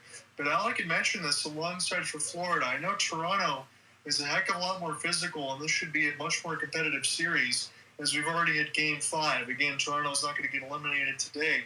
But if you're playing in the physicality with Toronto, you're already going to be feeding your own lunch to yourself, but it's not going to taste good. Here's a one-timer, scores. This one gets tipped out of the mix of Kulikov, and this is danger territory now for the Leafs. Kulikov scores in a 95-mile-an-hour slapper. It's 2-0 Cats. And you start to think, what now for the Leafs? Nate Schmidt was on the hole at the deep left point, and Kulikov just slapped this one towards the goal. It's 2-0 here. Joseph Woll, I don't know if this was deflected inside, but that was a 95-mile-an-hour slapper that made its way towards the net from the right point. And Alec, you're going to get a good look at this now. He goes down to try to make a glove save. The puck goes up. It looked like he was in good positioning on it, Mr. Nova. He just whiffed on it. Yeah, that might have been deflected off his own teammate in front. Oh, that's bad timing for Scott Lawton. I know he was going for the shot block, but that's an inadvertently timed block. Yeah, it certainly might have seemed that way, as this one's picked up now off the backhand wall. Makes a fantastic save. It's thrown out in front. Greer will get this one. Maurice going back to his line. Forsling with a clapper. This one bounces off a wall. He doesn't know where it is. Marchand trying to find it. Now Nylander, he's got a partial break. Back in another save by Bobrovsky. Oh, Bobrovsky's been sharp here, and he's continuing to show that. William Nylander with a second breakaway here, it seemed, as Gustav Forsling and company continued to pepper Joseph Woll with shots. As Nylander gets a step, he wanted to beat out Forsling on the foot race. Forsling does a good job staying with Nylander and does not give him any good shooting lanes. And as we go to break, give Alec Nava a 10 out of 10 call. That one does bounce off the stick of Lawton. That's what fooled Wall. He was in position to make that save. A little bit of an unlucky bounce. But as, again, we hit this break, Florida is able to go ahead and win those forecheck battles, Alec, that we've seen a lot. They're taking it to the Maple Leafs right now. And unless things change, you're already giving Spotney a 2-goal lead with the Cats. I like where they are. I think they can finish it. Yeah, they may do so. They're getting one step closer towards that. But I know for the Leafs that you do not want to come back here to Toronto and lay an egg at home. This is danger territory. A 2-goal lead, though, is a dangerous lead in hockey. But knowing the Panthers, a 2-0 lead may feel like 4-0. Yeah, because again, as you mentioned, that was a slow start of the first for about 5 minutes. Then both teams went back and forth. Ekblad, as that puck bounced about 4 different times in the slot, was Serena and Lundell. Marchand able to get a piece of it. Woll made a couple of saves. Marchand deposits it. And then this one in the second that we just called alongside Kulikov. A little bit of an unfortunate deflection. But the Leafs are consistently losing puck battles. We've seen that from the Cats all the way across the board. They force you to play your style. Toronto is a much better team, as we mentioned, from the last couple of years, but you've got to be able to press the other way. Nylander denied on the break by Bob, but Nylander's really the only guy I'm seeing that has a pulse. It's all Nylander so far. We need the same energy from everything else if you're Toronto. If Joseph Woll does also have a pulse, but what about Morgan Riley? He's one of the few that are playoff performers on the Leafs, but nonetheless, it's a team game. It can't just be all Nylander. 17 of 19 for Woll. And again, Alex doing an excellent job. He's about 25 seconds behind me. That's the best that we can do. It's probably going to be the same way for being on ESPN tomorrow, as this one will be gloved as well. Again, tomorrow, Alec and I will be on the air pretty much around the same time, in the mix of about 7:10, when it's going to be Carolina and Washington. Carolina looks like they might have already punched their ticket. You're going to get some camera shots here alongside the double deflections. Gentlemen, we've seen a lot of that throughout the playoffs right now. If you just get to the net, you might find a way to score. You might. And that was deflected inside. Sergei Bobrovsky had to adjust to account for the deflection off the long shot. But that deflection goal has to be pure luck from the Panthers. Toronto, they need to get more of those deflections that were helping them throughout this series. Shot board is 19-14. Austin Matthews denied in off the wraparound attempt. He got his forehand back to the right side of Bobrovsky. He made the save as well. This is slowed up at the line. I think Barkov spins. He was just onside trying to get around his former teammate in OEL. Here's the drop on the long side for Matthews. Oliver Ekman-Larsson takes a hit. He needs help able to get this out of his own zone. And Bobby McMahon, Mitch Marner all tied up in amongst the zebra toward the left side red line. And who's going to race for it? It'll be the road team in white with the red striping, the blue pants, and the Florida Panthers. Bennett. He loses it to McMahon for a moment. Tkachuk will play this back now. And alongside Nate Schmidt, Tkachuk takes a hit, makes the play off the drop for Bennett. Bennett now with Tkachuk. Tkachuk trying to step around the defense.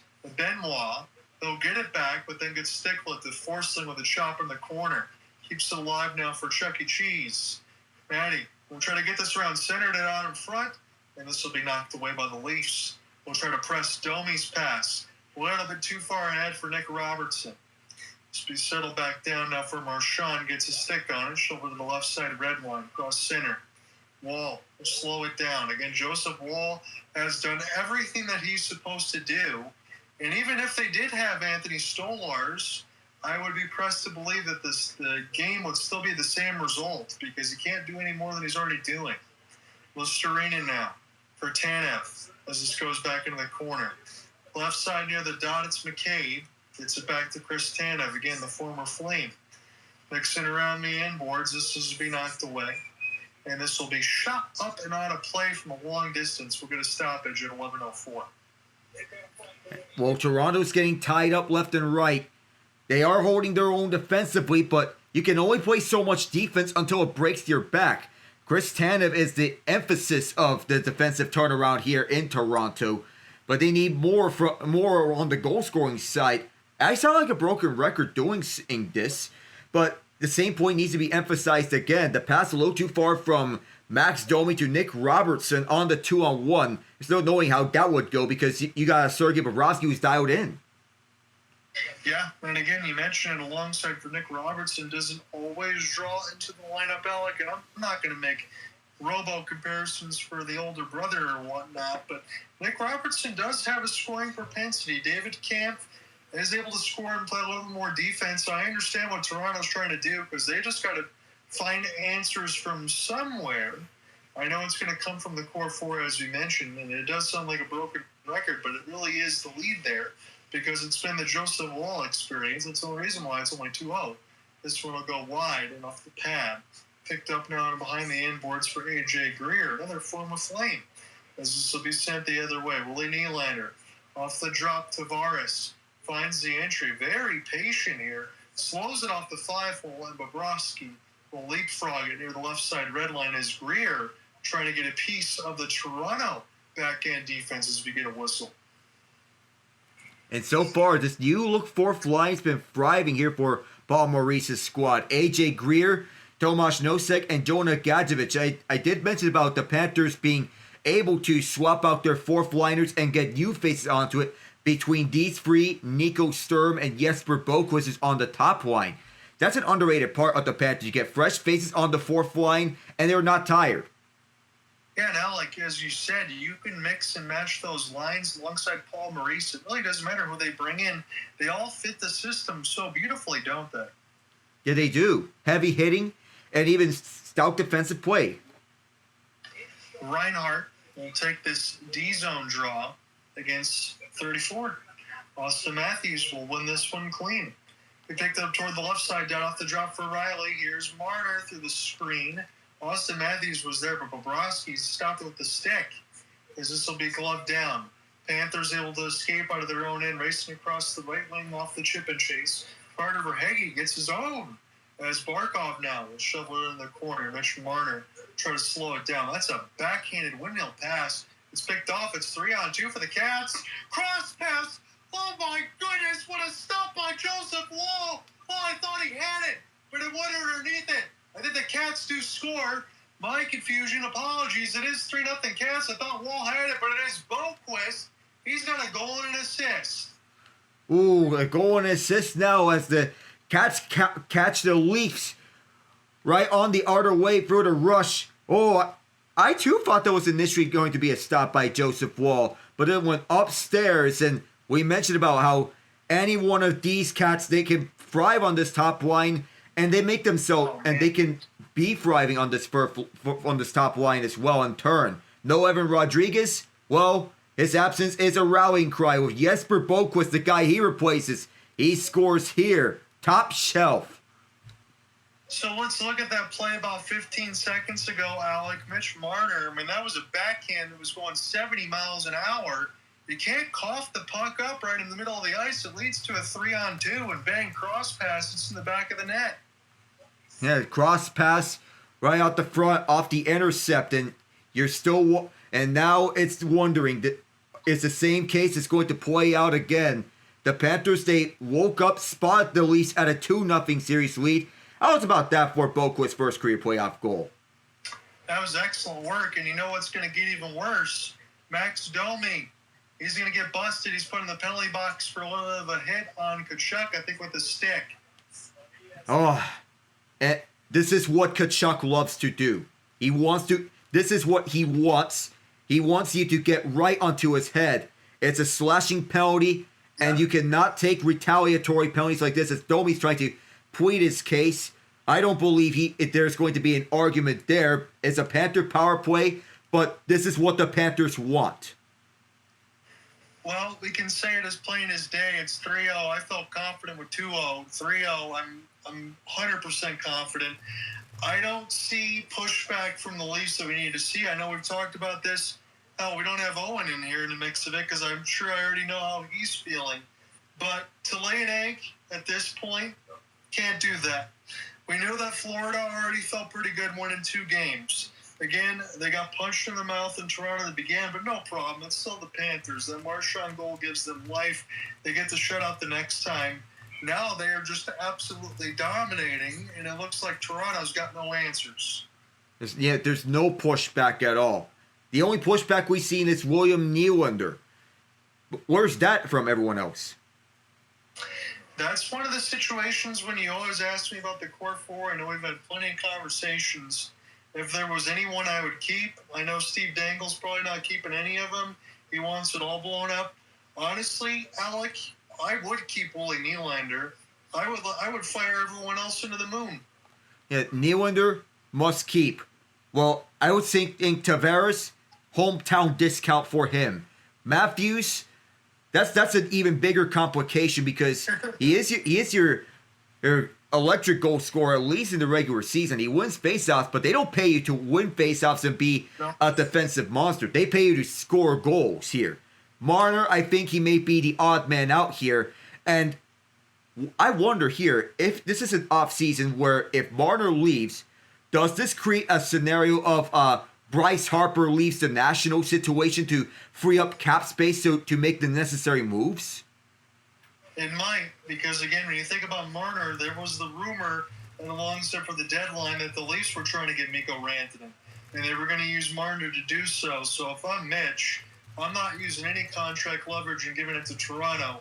I'm going to enjoy myself and at least see what's out there. That's just me. Again, that's speaking like there isn't already another game to be played after this, because there definitely is.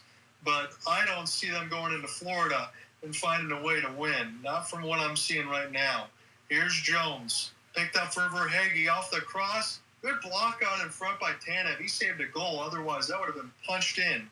As this is picked up the other way to the left side red line. Again, Tanev's another one of those guys I think you always have to keep. Here's another piece. Pick up here from Bobrovsky to Tkachuk. Seth Jones off the drop for Barkov. 7 for 30 on the power play this postseason for the Cats. That's no problem, though, because 5-on-5, they're always dangerous. Reinhart. We settle back down now for Carter Verhaeghe. This is off a cross-check and sent back down. They stopped by Bob. Again, he hasn't had much to do, with the exception of Austin Matthews, a couple chances about 2 minutes into the period. But right now we're at 8:25 left to go in the second. Joining her with you alongside Alec Nowini and Genge. Bennett up the gut, cross pass Marchand, good left pad save for Wall. As Austin Matthews on the penalty kill side will send this one down the ice. Florida's power play, it's their first. They got 30 seconds left to go. Much to work with it. Bennett now from Schmidt right up the gut. Here's a drop back to Nate. Nice slot. This one too far for Bennett to play off the bumper by Ekblad. Ekblad now cross ice to Lindell near the right side. Settle for Marchand near the right dot. His pass gets bounced, sent back down, and this will be cleared. So Florida's penalty kill and Toronto's penalty kill, I should say, they answered. They needed to do so there. Florida didn't need to score as they're already up by 3. This will be sent back in, and now Florida's iced it because the penalty kill time's already down. They get a stoppage at 7:39. Scorer's dilemma always goes like this. The team that is up by more goals usually will spend more time defending. The team that is down by more goals would spend more time attacking. So far, we're seeing the opposite happen, but the Panthers throughout that power play, they were spending more time playing keep away from the Leafs. Yes, they were. And Alec, I know you're going to see this go across the board in a second. We'll stop here in a moment. But Jesper Boqvist, a goal, an assist, and 6 hits. Dare I say he's been the player of the game so far. Yeah, he needs to elevate it so far in the absence of Evan Rodrigues. And in his absence, he's everywhere on the ice. The decision to make him on the left wing side on the top line made sense. We will get another stoppage here, so we'll continue our talking points. I'm just looking at it. So the shot board, 22-18 officially for the Cats. Shot attempts, 55-28 Florida. Tomorrow we'll be back on the air for Carolina and Washington. That one's going back to Capital One. 3-1 Carolina has got the lead in that series. I'll be excited for Alec because I do think he's going to be calling a GWG for Carolina tomorrow. We'll get that squared away about 7:10 again. Yeah, hopefully we see a GWG from Carolina because my boys, even for us being bad on the road historically in the playoffs in the Brindamore era, I think that we have the confidence to close this one out.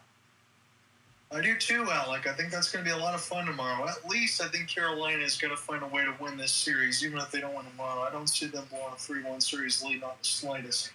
As it's just sent around the other way for Pacioretty.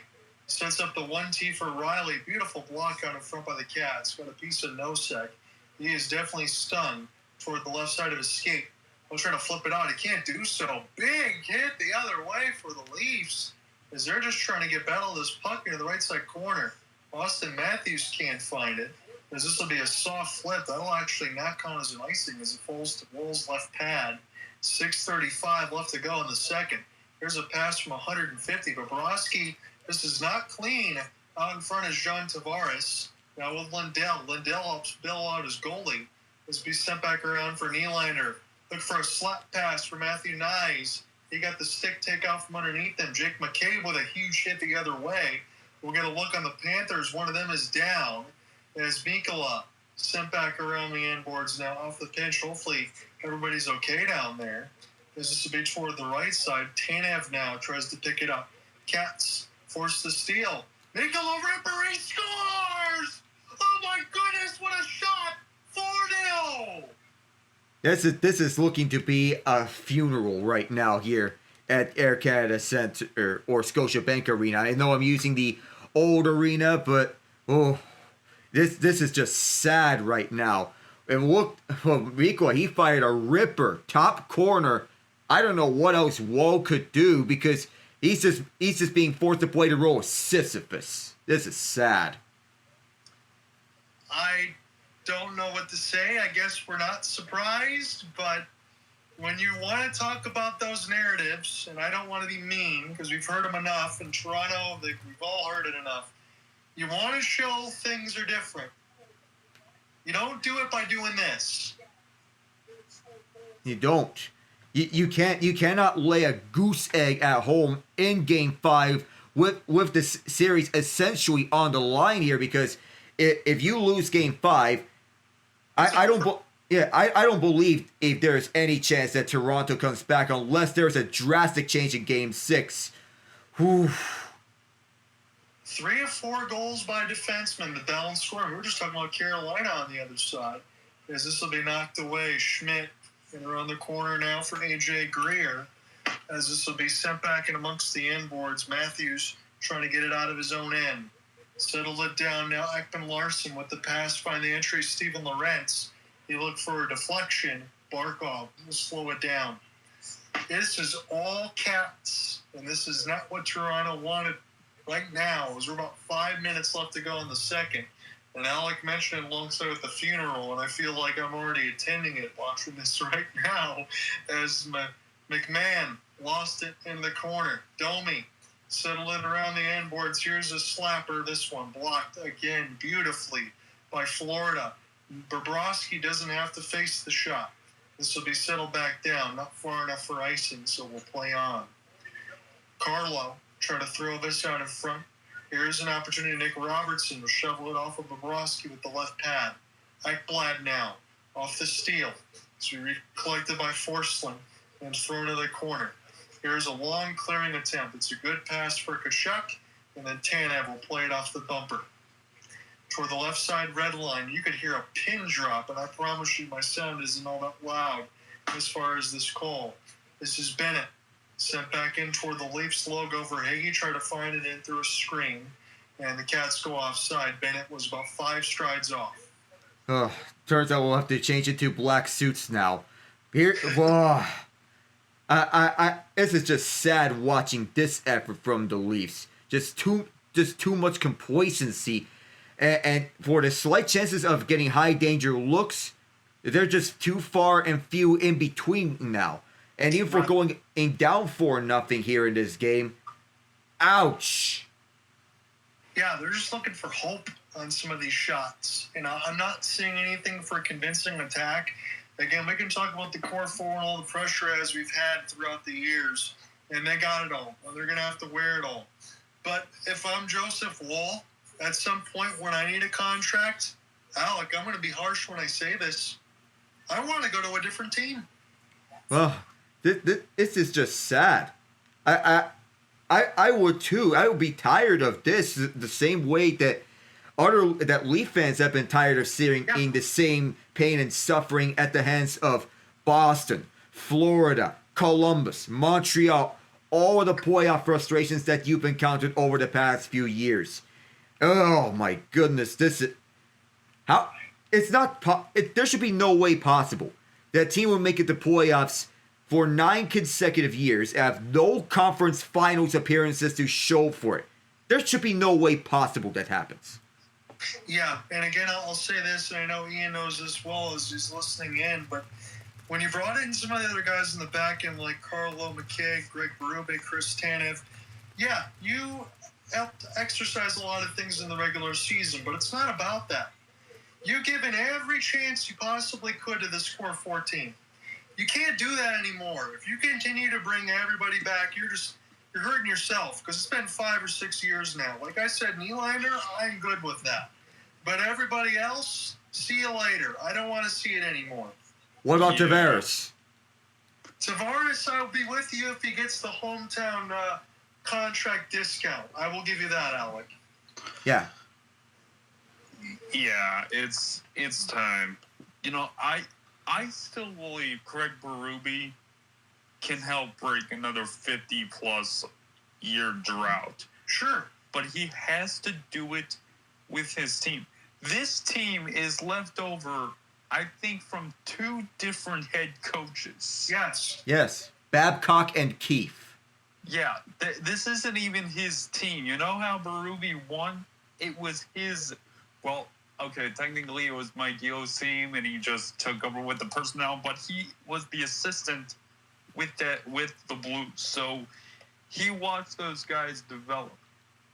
Berube needs a chance to coach his own team, and Brad Treliving needs to understand this was Kyle Dubas's baby.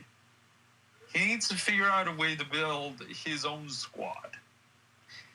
And I think that's well said, Ian, and all the points that Alec and I have made, we've been taking those and throwing them in the mixer as well. But yeah, I don't want to sugarcoat anything for Craig Berube because I think he's excellent. You're right. He needs his own team. And for Tree Living, look, you were trying to figure out the other way for the Flames to be able to keep your job and hold on. And you bring in guys like Kadri and Huberdeau, who I like for the Flame side, especially for Kadri. Because, again, for the former Leaf, I'll say this for him as I'll jump in the play-by-play in a moment. He's the type of grit, moxie, and sandpaper that Toronto needs. And he never got that type of team around him. But you're exactly right alongside with Tree Living. He's got to do this all over again. He's in a very unenviable position. Yeah.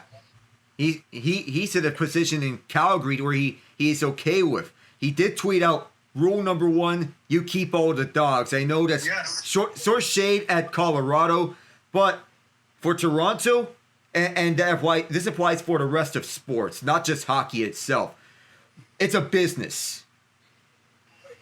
Yeah, things got to get done, and you got to be able to get results, Alec, and that's well said. I'm going to look at Tree's quote there in a moment, but I got to imagine Toronto is not feeling very good right now. Even for me, as a diehard Red Wings fan and in the Atlantic who's seen all the battles, I don't feel very good about what I'm seeing right now, and I like the Cats. I'll make no mistake about it. I want to see them do damage, but this is just ugly. As this is sent the other way now for Mikkola. Really can't say it any other way. 3:05 left to go in the second. I'll be taking and closing this game out. Alec's going to start this third when we get to it, but this game's probably already done. Settled now here for Lorentz. Now Tanev. They'll spin and turn.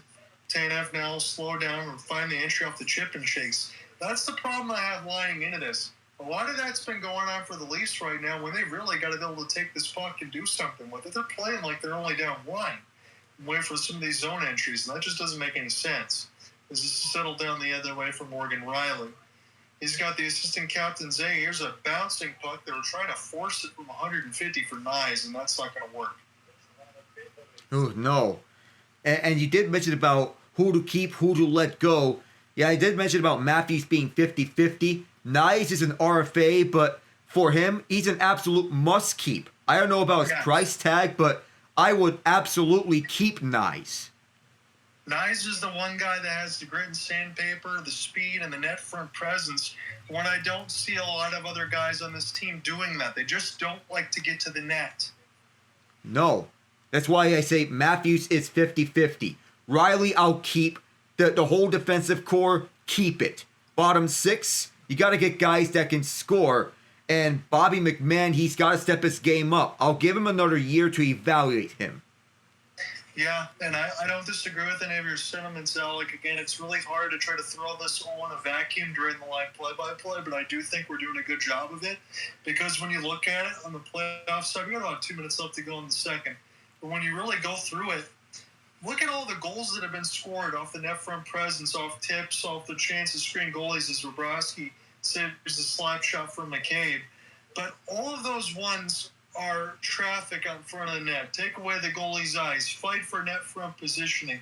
Battle out players. Be willing to take cross checks. Be willing to take bumps and bruises. Is this Maple Leafs team willing to do that? Have we seen them do that throughout the postseason? Have we seen them do that in this series against the Cats? The answer is a resounding no. They did in the first 3 games of this series, but ever since it's been no here. Well, it's a resounding no in games 4 and 5. And that time it was a deflection from Simon Benoit's original shot. What we saw at the net front was that Matt Knies or Bobby McMahon deflecting this one. See, that was the type of deflection I want to see from Bobby McMahon. That grit, that hunger, the will to get towards the net front. We need more of that from Toronto. Yes, you do. 90 seconds left to go in the second. Shot board reads 26-20. Shot attempts are astronomically one-sided in this 4-0. And Florida has taken this building and made it their own right now. After getting punched a little bit, I know they had the comeback attempt there alongside game 1 as McMahon. At least he was fighting the net. He got shut down by the Florida defense as this gets iced against the Cats. Hey, the Cougar range here in North America is supposed to be in the western North America and in the Everglades of Florida. I didn't know they expanded here to the northern side in Canada. Yeah, they look good right now. It is Kulikov, Boqvist, and Mikula all with their first playoffs. All about 4 minutes apart, 6:08, 10:05, 14:01, and all secondary scoring doing the damage. Yep. This is how balanced the Florida lineup is. They enter this game with 8 players having 8 points apiece and Sam Bennett having 5 goals. But it's your depth guys that must step up in the playoffs. And Florida, they have the deepest roster in the East and the deepest roster of any team not named the Dallas Stars left. I would have to say so, Alec. I completely agree with you. Is this another slap shot gets deflected on front of the Florida defense? Shot blocked off a pass block. It's Mitch Marner. This one gets deflected in the Leafs bench, and we'll do it again. 44 seconds, mercifully, left to go in the second period. 26-20 the shots at this point. You gotta believe that. I know the vision here for Brad Treliving is defense wins championships. As John Tavares deflected to his own bench, and of course defense wins championships. Brad Treliving gets that memo. Craig Berube gets that memo. But you also have to be willing to adapt to adapt. If you have any weaknesses on your roster, encourage your players. Yes, you do. You got to find something. And again, at least, Alec, for me, whether or not you win or lose this series at this point, as Tkachuk gets taken down, I think Toronto might have just taken another penalty. We'll give you that in a moment. But you got to find something in the third period to feel good about. You've got to score some goals against Bobrovsky. You have to. I mentioned that last point about encouraging your players because to account for your deficiencies, you have to get that work ethic up. I know it's been discussed a long time, no matter what league it has been, and I see the trip. That's the second time that Domi's going to the box, but exit by the way. But you want to encourage your players that if they could last a full 60-minute game or 20-minute game, that for your top players among the forward side. No matter how much you're deployed here. Again, Alec, I was going to say the same thing you did about a Domi trip. Should have been a second time. He does not officially go, which I can't believe. It should have been called against him. But this will end the period, and I will turn the volume up for this. The Leafs are being booed off the ice as we go to break. Oh, that's how bad it is here at Scotiabank Arena. That we do know how much the Leafs rely on their star or power. Nylander, Tavares, Matthews, and Marner. I know fans are not happy because this is a lackadaisical effort here from everyone involved. Joseph Woll being hung out to dry, and they have no goals in their last 124 minutes and 31 seconds and counting. 53 straight saves for Sergei Bobrovsky, who, while not exactly at Vezina Trophy winning form, he does have the defense in front of him to help him out, which does help out a lot. But Toronto, you need to at least have something to feel happy about, because 4-goal comebacks in the playoffs don't come often. The last time we saw a 4-goal comeback in the playoffs, you have to go back to, I think, 2011 between the San Jose Sharks and the Los Angeles Kings. That's the only way, and I want to say this outright because you can take this whatever direction that you want to, but this 4-0 scoreline is what I expected, Alec, about 3 hours from now between Edmonton and Vegas. I did not expect it in this one. I am bitterly disappointed for anyone who is a Leafs fan. That's all I can say. I'm not incredibly surprised considering all those narratives. Again, I try not to punch those buttons too much because I don't want to beat a dead horse. But when you see it time and time and time again, I understand why the fans always bring it up. Yeah, of course, the fans, they love to bring the passion here to Toronto. These are passionate fans that have stuck around through tough times and good times. Tough times create strong people create good times. That's the common saying here. And you want those strong people to create good times. So far, where's that been for the Leafs outside of Nylander, Woll, Tavares? You could say Riley here, but we don't want to beat dead horses around. But it's the type that we are right into the point where we're beating dead horses. At least there was something positive for Washington to take away in the Carolina-Washington series, that they got something out of their guys in the first periods in games 3 and 4. And even at times they look dangerous on the ice. But outside that, it's been all Carolina defensively. And the talking heads to the media who were thinking about this is going to be another year of heartbreak for Carolina in the early rounds. Well, that's not been the case so far. Carolina is well balanced, but for Toronto here, they on paper are a well balanced lineup. But we're getting another step closer to seeing if Mitch Marner has a Bryce Harper moment. Ian, what are your thoughts on all of this? So, gentlemen, in reference to the fans of Toronto, might I point you to, I believe it was Albert Einstein's definition of insanity. What? How's it go? Oh, yes. When you do the same thing over and over and over and over and over again.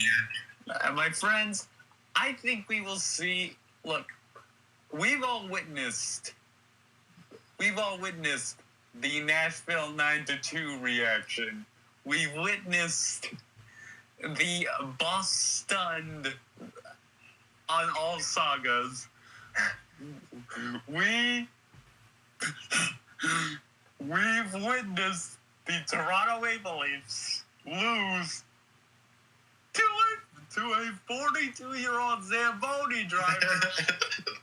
I think this will send not just Mr. Dangle, but the entire population of Toronto to the psych ward. I'm going to say this, Ian, and I'm going to be as gentle as possible when I mention it, because, again, it's a family show for all of us. We try to be professional. Once I get the write-up done and I link everything out, as long as I can hold, I'm going to include Steve Dangle's video in my write-up, as I sometimes do, not always, because I think this video, whether it's a one-taker or not, is going to be must-see. Yeah, I know for a fact he's been ringing the bell about the whole situation behind Gregory Campbell, former Boston Bruin, who now is the assistant GM of the Florida Panthers, and how the Panthers, they're getting away with suspensions, but also you can't come out flat-footed against the Panthers. Yes, they're the most penalized team in the league. Yes, they play physical. Yes, they get away with dirty antics. No, you cannot come out flat-footed against them. No, you cannot just put up a bagel for 2 straight games against them in the playoffs. No, you cannot leave your goaltender out to dry for 2 straight games in the playoffs. Not even Anthony Stolarz could fix this. I tried to find the right words, but in my eyes, you can't even pit this as the definition of insanity. They made moves to adapt to playoff hockey. They made moves to adapt to what the rest of the teams are doing. They made moves to prepare for April and May this year when they hired Craig Berube, and they overhauled the entire defensive core to suit themselves up for playoff hockey. They made those moves. The goal scoring, the defense was not the problem. The problem for the Leafs was that the goal scoring has come dry. I don't disagree with your points. I agree with Ian's points as well. I think both of you have well said. And it comes down to what we already mentioned a little bit throughout the second period, that you just got to cut off the head of the snake at the core 4 and figure that out. We know that's going to happen now at this point. I will say this for Ian's defense. If that does not happen and they decide to bring back everybody, I know it's not going to, but let me just say this. If that does happen and they bring back everybody, you should all burn your Leafs jerseys and be done with it and go root for another team. That's all I'm saying. You cannot do this again, because I remember having this conversation with you guys about 3 or 4 years, and Owen was in some of these, and Owen was like, you know what, 3 or 4 years ago, I don't know what happened, but, they give them another chance. We're past the point of giving them another chance. You're giving these guys about 5 chances. You can't do anymore. No. You're giving... There's an extended life... There's this extended lifeline, and you can't even do this at all. This is outrageous.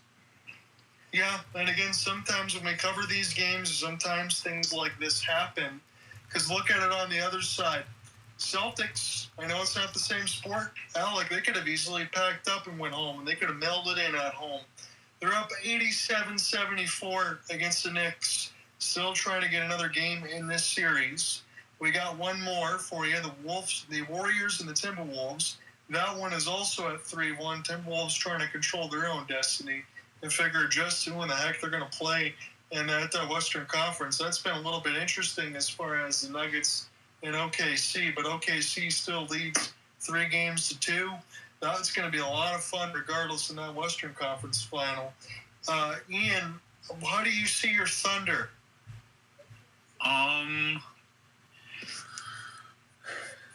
They are a machine. Denver, the biggest reason Denver is giving them fits right now is the same reason that likely Minnesota will give them fits. And yes, I'm saying they will make it to the next round because they have Jokic and Murray. And they have Jack all after that. I mean, Nikola Jokic will drop 40+ and the Nuggets still lose. That pretty much says all you need to know. I mean, Michael Porter, for as horrible a shooter as he is, Russell Westbrook has contributed more shooting the ball than Michael Porter Jr. I don't know which world that makes sense, but you're correct. Well, it doesn't have to make... Hey, John, just because we see it in real time doesn't mean it makes sense to us. But it just is. I mean, look at it. I mean, just look. Look. I can transcend that across other sports because I know Alec liked one of the posts, and I throw that out there because I saw his messages. I want to talk about this for a moment as I look at the Red Sox and Tigers tied at 5. I don't know what to make of Javier Baez, but yet when I see that out of my 4 eyes, he looks like the comeback player of the year. He looks like a beast. Well, I don't know what to make of him, but he's turned the clock back to his Cubs years. We initially thought of him as an anchor contract, but now he's putting up a season to remember for him. He's at the best batting average of his career, and that includes when you look back at his Cubs years. It does help that you bring in Gleyber Torres in free agency. I think having Torres does help out Baez in getting that turnaround going. But AJ Hinch is the true mastermind behind all of this. You bring in the right coaches and everything. This is a Tigers team whose payroll is not even league average. And that's why, in my eyes, that Hinch is the best manager in baseball. Hands down. Agreed with that. Yeah. I mean, I can point to the job that Coach Q has done for the Royals, but yeah, Hinch has definitely had the biggest impact for any team that I've seen, especially in the Central. Although, don't look now, gentlemen, but once thought to be dead, Minnesota is John.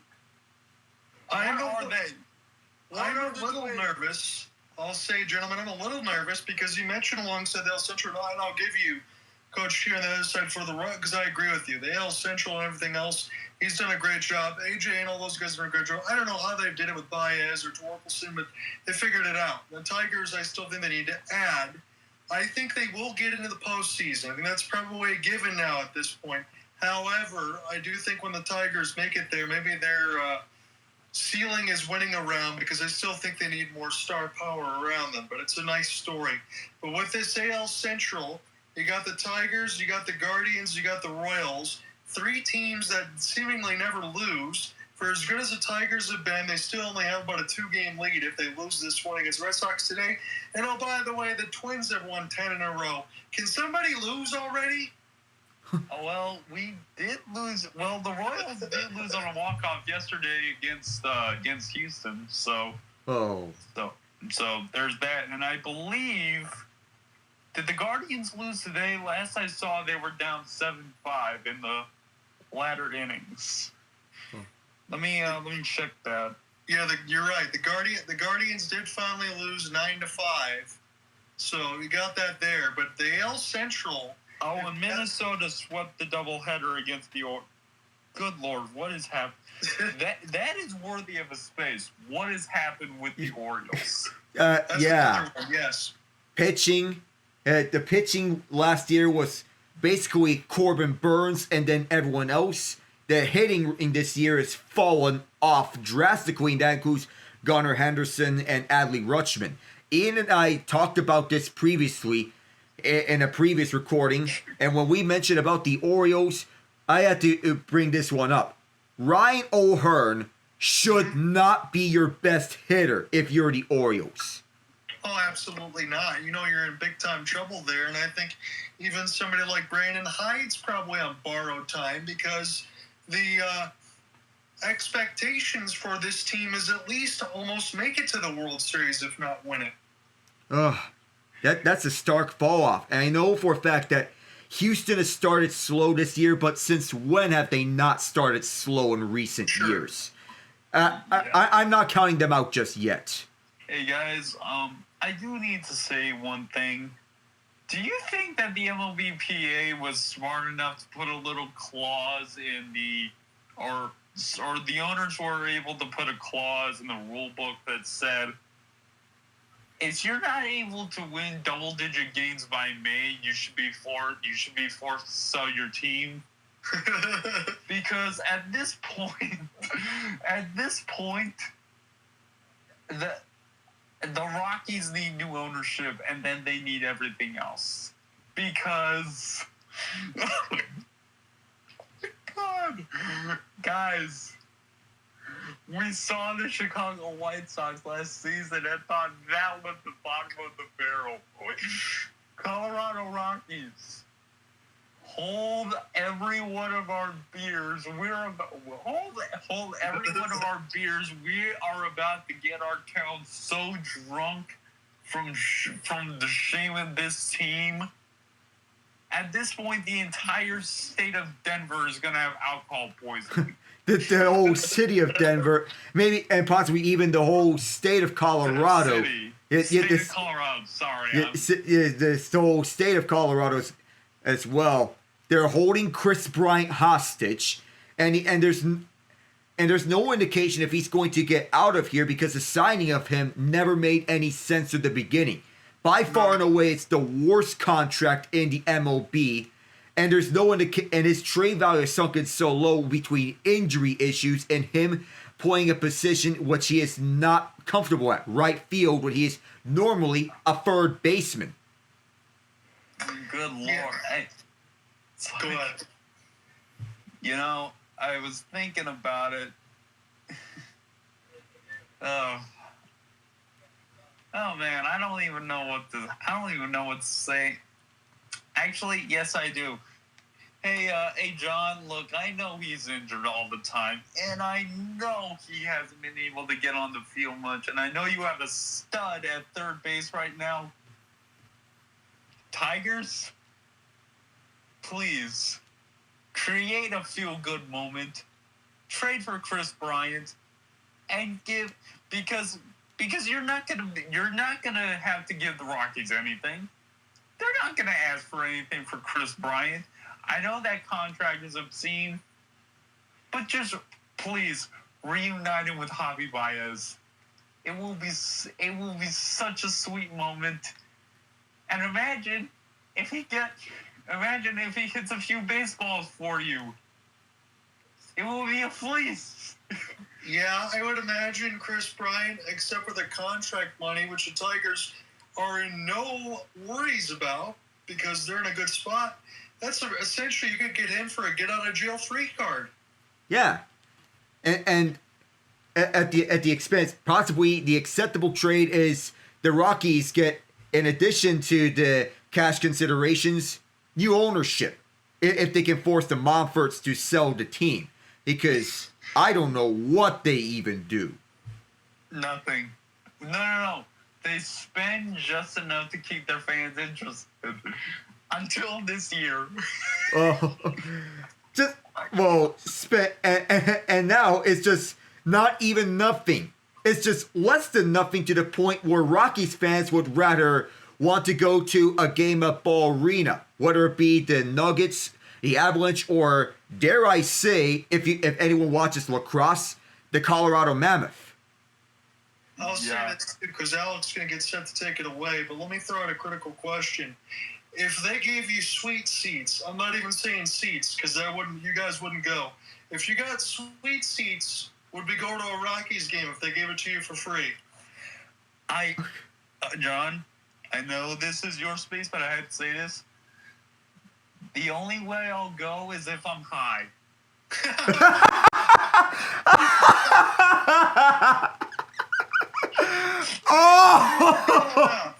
Oh, best answer ever. I'm with you, Ian. I think you have to. Hold on. Oh my goodness. Actually, wait. No. I'll ranch it up even more. Okay. They have to allow all of us, if you're into that, to smoke at the game. Because it's only going to get worse. Yes, I mean, Colorado does have their own usage of Mary Jane. That's legal. Yes, it is. You get set to take it away, Alec. Oh, what a way to end the second intermission. That might have been the best one of the best endings to an intermission that we've ever had here on the comedic side of things. And on the third period, well, I don't know what else is to come here at this game here. Just Toronto just needs something good because they were booed off the ice. And I know for a fact that it's been a bad game here up against Leaf Killer Brad Marchand and the Florida Panthers, which is a strange thing to say, but just get something. You have to, because again, we talk about our comedy hour on one side, it's been a comedy on the other. They need some answers. Just 2 shots for Mitch Marner in his last 4 games. In games 5 through 7 in his postseasons, 3 points in 8 games for Marner over the last few games. 1 or 2 in the regular season. And here's a steal here. Matt Knies moves inside. Hounded by Mikola. Bobrovsky, rebound. And Nylander gets turned away. And another whistle.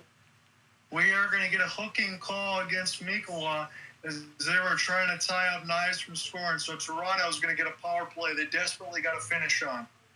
Well, at least, it's not really a 5-minute major, but it's very hard to replicate what the San Jose Sharks did against the Vegas Golden Knights. It's a hooking penalty on Mikola, and I thought that Knies was the only one back, but we don't really see any penalty shots in the postseason that much.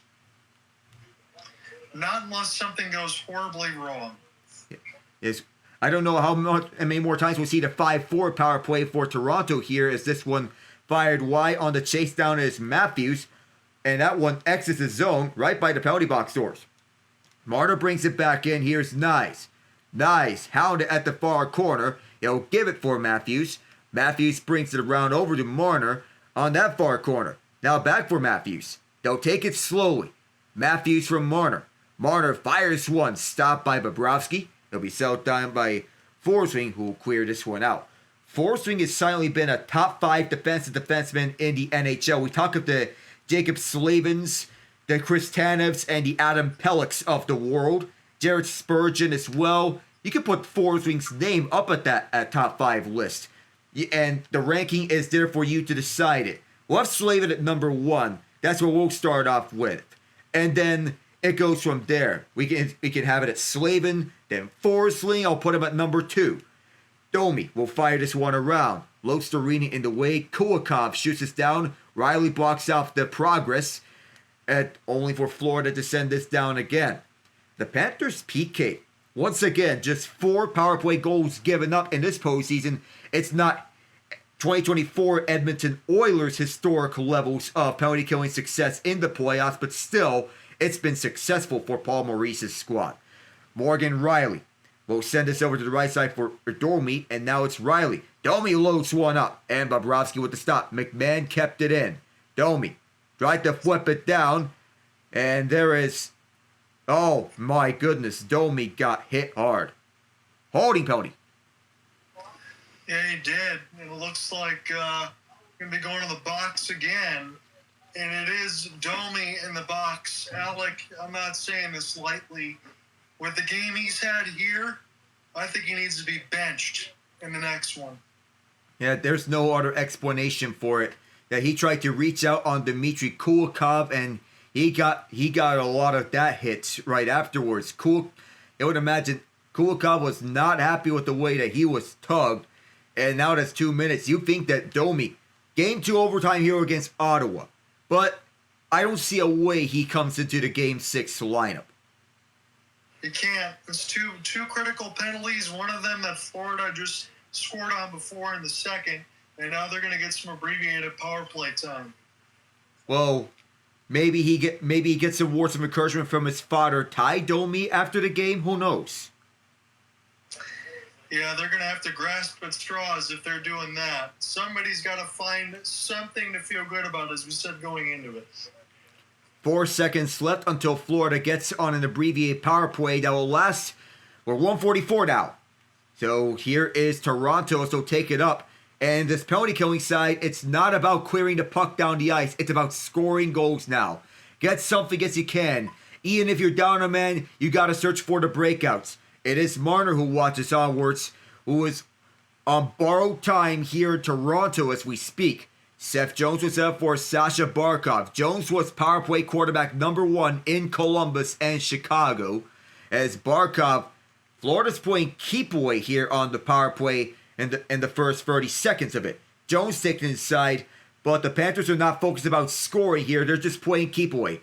Reinhart, Jones, they're not testing Joseph Wall. Kachuk goes across. Reinhart holds onto it. Back for Jones. For Kachuk, slap passes this one across, and it exits south, but it doesn't matter much here for the Cats. And once again, scoring dilemma says that you're more likely to defend when up by multiple goals than you are likely to score. Kachuk sends one back, and for this sloppy pass as it may seem, it's more of a strategy of playing keep away and not allowing Toronto to get the puck. So it's more about puck control. Kachuk fires, and it's stopped by Wall right into the netting. So you're going to see this in the moment. Gentlemen, if you're watching, again, I want to say everybody at home, you've got to see this replay that we just got. Joseph Wall looks to play this puck there on their breakout. Nobody comes back to go break it, and it gives Florida puck possession, and Craig Berube is beside himself. And I don't blame Berube for shaking his head. Nobody is back to play the puck, not even one of the defensemen. If you're one of the Leafs, go back and play the puck. That's inexcusable. I think it's safe to say this team's quit. I think so. Yeah. This team has just quit. They're mentally shut here. You need guys that can get motivated here for Game 6. But what's there to have a positive here is Anton Lundell. He rings the bar, but it doesn't matter much as Ekblad keeps it around.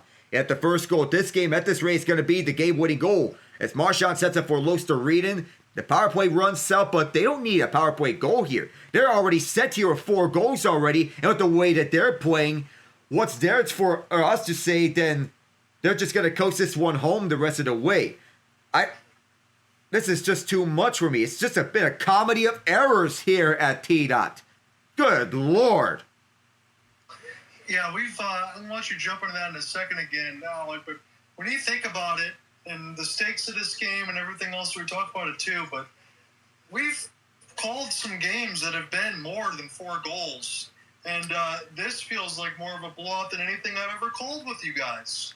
At least the Boston Celtics loss in Game 4 to the Knicks was more of elements out of their control because That game, by the end of it, for as tight as it was, it turned into a funeral when Jason Tatum tore his Achilles.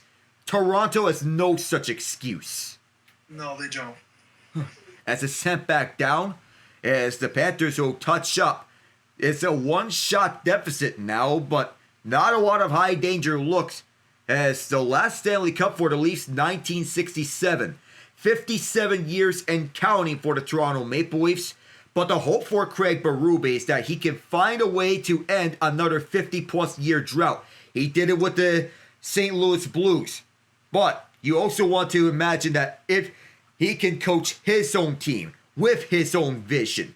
So far, it's been a mix of his team and Sheldon Keefe's team. You want to have something that is more of his team on the way. In the past, Berube's teams have reached the finals once, but it was in a year which it was his vision, I know it was with a mix, but he was part of that coaching staff with Mike Yeo, which he was an assistant. When Yeo got canned, Berube took the reins, and it was up from there. Not a lot of offensive defensemen on the team, and that can be said for Vince Dunn as this is ice, but you had a plethora of defensive defensemen like Pietrangelo, Parayko, Bouwmeester. The same identity can be said on this defensive core for Toronto.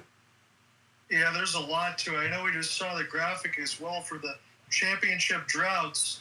Again, about 20 more seasons in between everything else. When you jump on you're about to get some action. I don't know how Arizona Cardinals fans can tolerate 77 years without a championship, but there might have been something of the same thing for fans of the Chicago Cubs in between the 108 years. Here are the Panthers here with a deep shot for the left point. Stopped by Wall, and they score again. Another red lamp and a familiar refrain. What's the thing from all those Rocky movies where I say, wave the damn towel? That's what you got to do right now. Let's just go home. I mean, AJ Greer gets another one, and good for the former Calgary Flame on the fourth line side. He gets on the board again. That's twice in the last 3 games in which the fourth line scored, as Jonah Gadjevich scored in Game 3. AJ Greer got a rebound. See, this was what Toronto needed to do. Rebounds at the front of the net. And it looks like they just quit here. Unbelievable, Alec. You're about to get this now from the crowd shot. Matt Murray is coming into this game. Oh, wow. It's that bad here, but no matter which goaltender you have here between Joseph Woll, Matt Murray, Anthony Stolarz, Dennis Hildeby, nobody is going to stop that. And Matt Murray, who has been a journeyman ever since he was traded away by the Pittsburgh Penguins to the Ottawa Senators, he's making his first playoff appearance since 2020 when he was a member of the Pens. I don't know what to say, Alec. I know you're going to be taken away for another 3 minutes, but this is the most disgusting performance I've ever seen by one team, and there's a lot to play for. Yeah. I mean, guys, look, we're going to continue the rest of this broadcast because we're dedicated to the craft, but I don't think any of our audiences, whether it's on here or on YouTube, I don't think any of them would mind if we just started talking about anything else, because let's face it, this game's over. And I honestly don't know if Toronto was alive for any of it. That's the thing that's been the most shameful in the mix of all of this, because, okay, you had some chances in the first period within the first 6 minutes there, didn't you, Alec? And then it was going back and forth. And then as soon as Florida scored that first goal, it felt like Toronto almost already packed it in. That's just, oh my goodness. It's just, yeah, we said that earlier, it looked like a funeral here on the Toronto Maple Leafs. It felt like they just mentally quit here. As this is fired around the ice, I don't know if they're gonna bounce back here in a game 6. I don't know how much energy they have left in them. I don't know if Anthony Stolarz ever returns for this series, but even if he comes back, we don't know if he's gonna be at full capacity, because Joseph Woll has been hung out to dry and then some here, forced to roll up the boulder up the mountain, and as soon as it reaches the top, it comes rolling back down all the way, and he has to roll the boulder up again. We're going to get a penalty again. Or it was played with a high stick, I think. Yeah, we are getting a high stick play. You got Greer with the latest. Mikkola, Boqvist, Kulikov. Again, I'd like to mention all of them scoring their first depth of the Cats. Looked very good there. We're going to go across the NBA scoreboard really quick. Celtics in good shape, 106-83. Trying to close it out. Selfishly for me, I do see on the side the Tigers win in the 9th inning. Justin Henry Malloy sweep the Red Sox. They'll get a day off to think about it before they go back on the road for about a week and a half. So I guess you just keep on winning. Yeah, just keep winning, and yeah, that's about it. So there's that. I mean, guys, and keep in mind, even though they lost in heartbreaking fashion, I saw my 8-seeded Blues take the Jets to the limit. Yes. Without Dylan Holloway, I will say we have Holloway, we win. We win that series, and we're still getting our butts kicked by the Dallas Stars. But we beat Winnipeg with Holloway. You're down your starting goalie. But Joseph Woll was not a scrub during the season. No. And you still have, just to be clear, Stolars is the only injured player for the Leafs, right? The only one of consequence, Ian. So, Marner, Matthews, Nylander, Tavares, Domi, I'm missing someone else big. Was it Morgan Riley? Morgan Riley, thank you, Alec.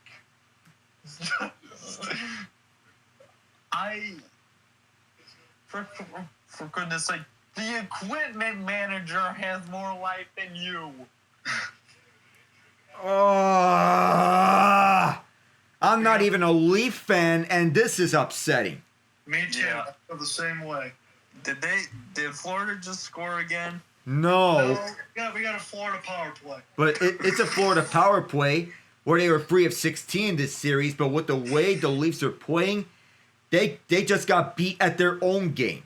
There's no other way to sugarcoat this. They got beat at their own game and punched in the mouth as such. The moment that Brad Marchand scored that overtime winner, you'd be best supposed to think, here we go again. Game 3, all right, you lose in overtime. There's a way to bounce back from this. Game 4, you're forced all the way back on defense, but at least the defense was doing good. Game 5, no! There's nothing to be said for it. Is some chances that the net Matt Murray's going to get some chances. I do want to mention this, Alec, as we get into the puck stoppage here, that the Bruins, did I see that right? If the Florida Panthers win the Stanley Cup, the Bruins get a first-round pick? Well, that was part of the deal in the Brad Marchand trade, I would believe, yes. Hey, White Sox fans, you can at least have more pride in your team now, because your team, throughout all the wins and losses, has had more spine, more guts, and quite frankly, shown more effort than every game they've played than the Toronto Maple Leafs showed in this one. That's an ouch. That's a huge ouch there for Leaf fans. And Matt Murray being in a playoff game right now when he's a third stringer at his stage of his career, this is not what you want to see, because Joseph Woll got ran out of the net by no fault of his own. And I actually mean this. And there's another goal. To add more insult to injury, Sam Bennett is making this a second round of funerals. What's that Simpsons mean? Stop it, he's already dead. Yeah, it's at that point already. This is awful. This is, okay, I'm going to say this, gentlemen, because I love working with you. This is officially the worst game we've ever had to call together, correct? Officially. This is just sad. Yep. My God. Oh, we're going to have these types of games eventually. We've had our close games. We had our so-and-so games. And then there's tonight.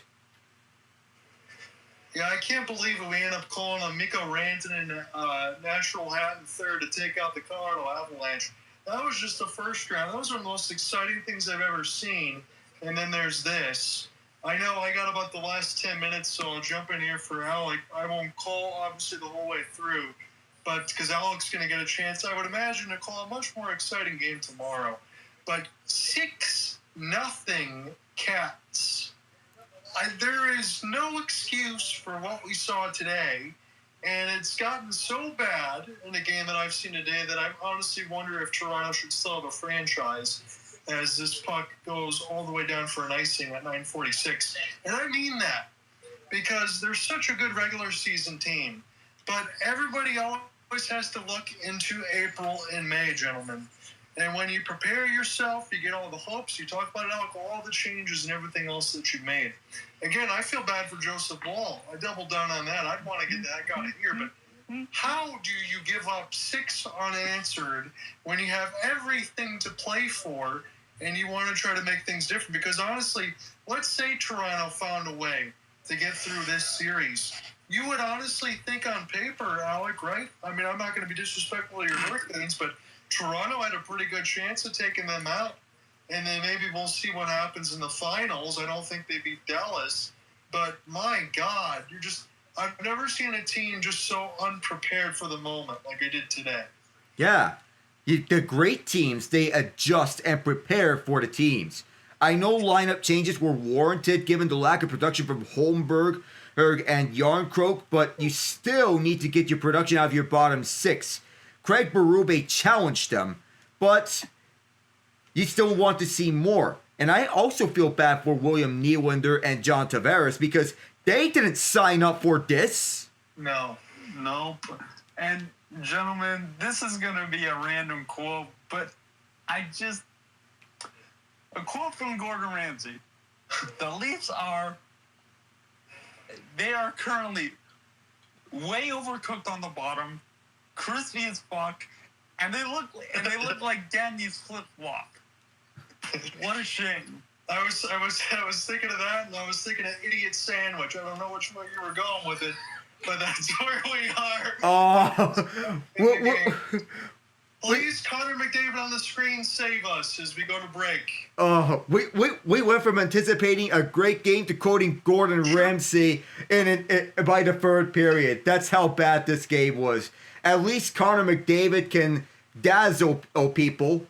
And the same thing can be said of Leon Draisaitl and Jack Eichel. We see, I may have gotten the order wrong. McDavid, Eichel, Draisaitl, they were 1, 2, 3 in their respective drafts, even though Draisaitl was picked 1 year ahead of the two of them. But nonetheless, he just wanted to get this game over and done with. Can I say this honestly too, gentlemen? It's a 6-0 scoreline.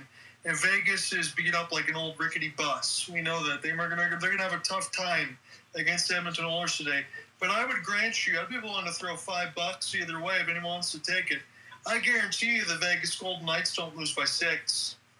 No, they're going to show more heart and more determination.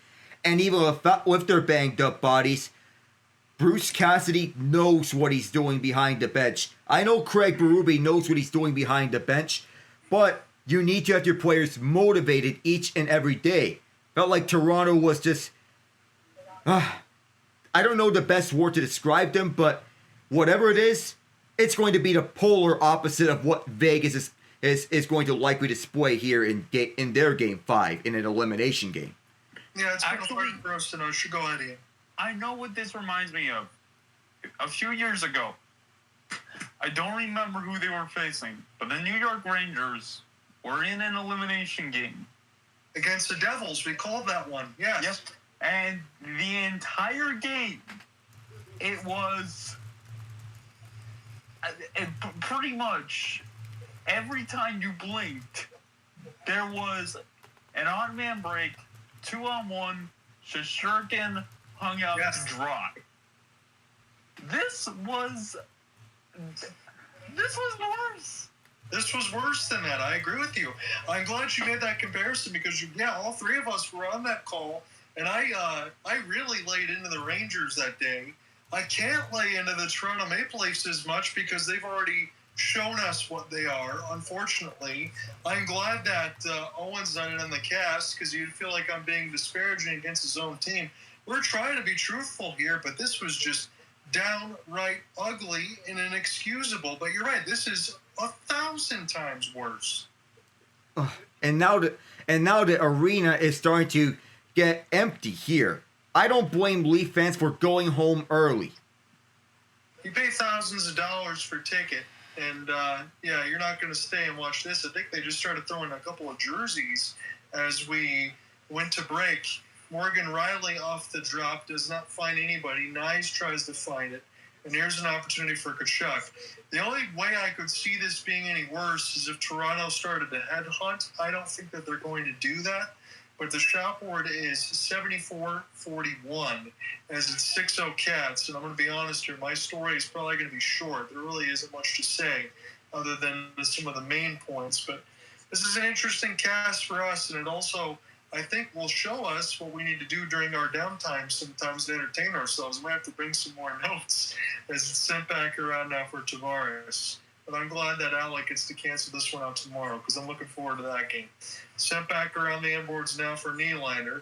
It's McCabe. Slow shot. This one saved. Tavares tried to throw it out in front, but Liddell is right there. For Bobrovsky to get another shutout, he's 650 away from it. That would be huge for him because he's working himself right back into the rankings, I believe it's called, Alec, for the goaltender rankings for Henrik Lundqvist.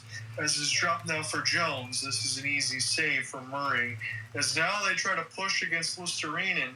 Nosek will join in on the fun. Pacioretty trying to get him a once-4 as we get a stoppage at 6:41. If there was any sort of pushback from that scuffle between Luostarinen and Tavares because you were ahead of me, and even though for the stop by Matt Murray, that push from John Tavares on Luostarinen was the most pushback I've seen from the Leafs all game long. At least Tavares shows he is there to stand up for his goaltender. At least he shows the fight inside of him. That I don't know where you recover from this, but I know for the decision about captaincy and all that, there is now the part of me that believes that Tavares should still be wearing the C. Those are bold words, Alec, and I can't say I disagree with you. Out of some of the pushing and shoving here, Mikkola and Tanev now are exchanging more than words. I don't think that's going to be more than that, though. They're showing off of a scrum. Marchand was maybe on a change. He sees the rest of his teammates all tied up in, so Marchand's going to... He was going to make his way to the bench on this camera shot, but he saw all of his teammates throw him a corner. He didn't want to alleviate himself from that situation as he got all tied up with Tanev. But I will say this to you, gentlemen, and I like you made some good points. Marchand's going to go to the box. For Toronto to try to any pushback games against Florida, you're just playing into their hands. Yeah, they just did so, right onto their hands, like a mouse trap that's waiting for them. So the penalty box is going to be a little bit more full. It looks like Nosek, Marchand. We got another one, and there might be Gage. I'm not sure on the number. It might be Gadjevich. As it's sent the other way for the Cats fans that are there, the Marchand family's there. So I imagine that they are enjoying the silence. Yeah. No shout out. Well, I know. Well, Hello Darkness. I know a certain song that goes like that. It's the Marchand family's enjoying that, but this felt like the Leaf fans are just playing that old song from Simon and Garfunkel all over again. This is a beating. Yeah, so this is a good one we can talk about. Most points in first Maple Leafs in Stanley Cup playoff history. Gordie Howe's got 53. Henry Richard's got 33, and Delvecchio's got 35. A couple Red Wings on there, but Brad Marchand has 34. And he just turned 37 years old. Yeah, I mean, oh my God. Actually, you know what, Alec? I've got another comparison, cross sports. But does this not remind you of a certain wild card game that your Steelers played? You know the one. Wait. Against Cincinnati?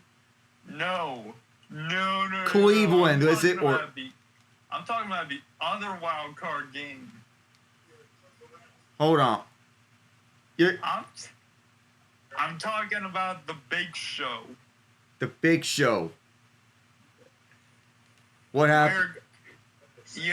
We're 27-0. Now that rings a bell. 28-0 after 1.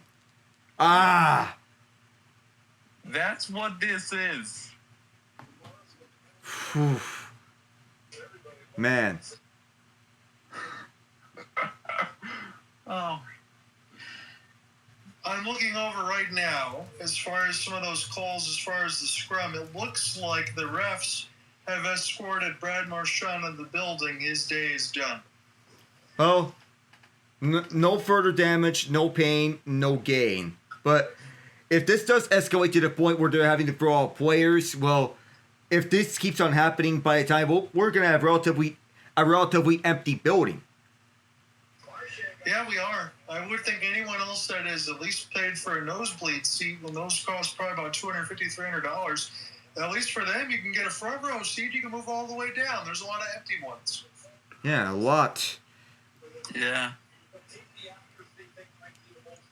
So we got 3 Leafs in the box, and we're going to do some housekeeping. Again, this is a good time for me. Not that it's needed, but we'll just do it because we're going to work on a broadcast anyway. Your goal scoring reset, it was a 1-0 game after 1. The Cats did heavily outshoot the Leafs, but it was Aaron Ekblad from Reinhart and Jesper Boqvist. If they can just come out in the second period, get a little bit of a reset, maybe the Leafs can find something. First couple chances, Austin Matthews denied near the right side portion from Bobrovsky, but after that, it was all over. Dmitry Kulikov, Boqvist, Niko Mikkola at 6:08, 10:05, 14:01. All score there first, but the pain didn't stop there. AJ Greer and Sam Bennett on the power play from another needless one for Max Domi from 6:03 to 9:10. Joseph Wall was pulled. It was not his fault tonight, 20 of 25. Bobrovsky has made 25 saves, but when the score is 6-0, you don't even think about that at this point. Matt Murray, 5 of 6. And then your other reset, 31 of 25 on the shot board. Cats edge their hits. Very physical game, 47-46, but Toronto forgot to bring some goal scoring. 28-26 on the faceoffs. Power play is 1 for 3 for the Cats, 0 for 3 for the Leafs, as we are still sorting things out. The building got a little bit more empty here, to the point where you can even hear the penalty box door closing. That's how many fans that's how many Leaf fans have left the building. And my question now, I know it's hyperbolic, but out of the ones that left, how many of them will decide to never be Leafs fans again? Because I'd have to imagine, even if the number's 1, it's not 0 after tonight, as it's sent in around the inboards for Boqvist. He takes the hit off the 1-on-3. And every time that top line has been out now, Alec, I have to mention it, is they got 125 of power play time. Every time they bring the puck up the ice, they're getting booed. Second line is not, as it's Riley. Now to the right side blue line here for Marner. Back to Riley near the left point. Nylander touch pass for Matthews. He lost it in between his skates. This will be sent back down for Morgan Riley. There's a shorthand chance for Lindell right at the net. And that one was saved off Listerinen. So the Cats almost scored again shorthanded, as this is picked up now for Riley. Again, mercifully, 5:35 left to go in the third. As this game has been over since the midway of the second period. And the most unfortunate part about all of it is not the team that's won, but just the style that's been played. It's been comatose on one end and a scrimmage on the other, as we got 35 seconds left. Oliver Ekman-Larsson try to take this one up the ice. Again, The Leafs can't even get puck entries. As Domi, this goes off his blade. Nick Robertson down the left side corner. Bobby McMahon trying to pry it loose here for Mikkola.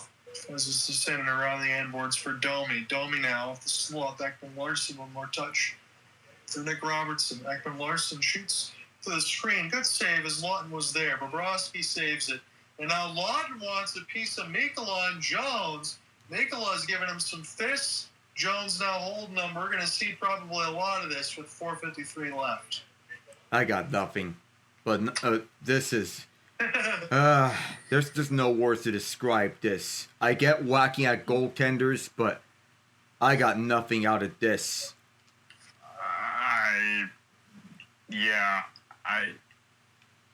I want to say this too, Alec. For as many games as you've had to call, because we've worked a lot of solo games before we started linking up together the last few years, is this the toughest game you ever had to call in your tenure?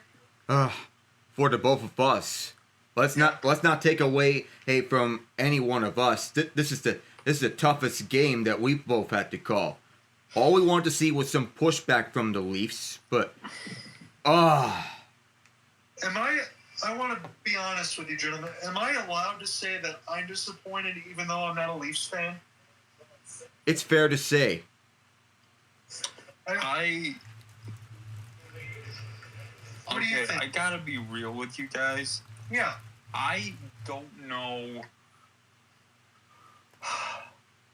Okay. I am a Kansas City Chiefs fan. Sure. There was a time where I thought I wasn't going to stop being a fan, but I stopped going to the games. And those were the Matt Castle years. Okay. I say Matt Castle, and you guys pretty much get a picture of what those years will look like. Sure. That lasted for 4 years, right? And I was a kid, so I didn't understand how the ebbs and flows of sports franchises worked. Those 4 years felt... I thought they were the worst years I'd ever had as a sports fan, including us getting blown out by the Ravens in the wild card game. This is...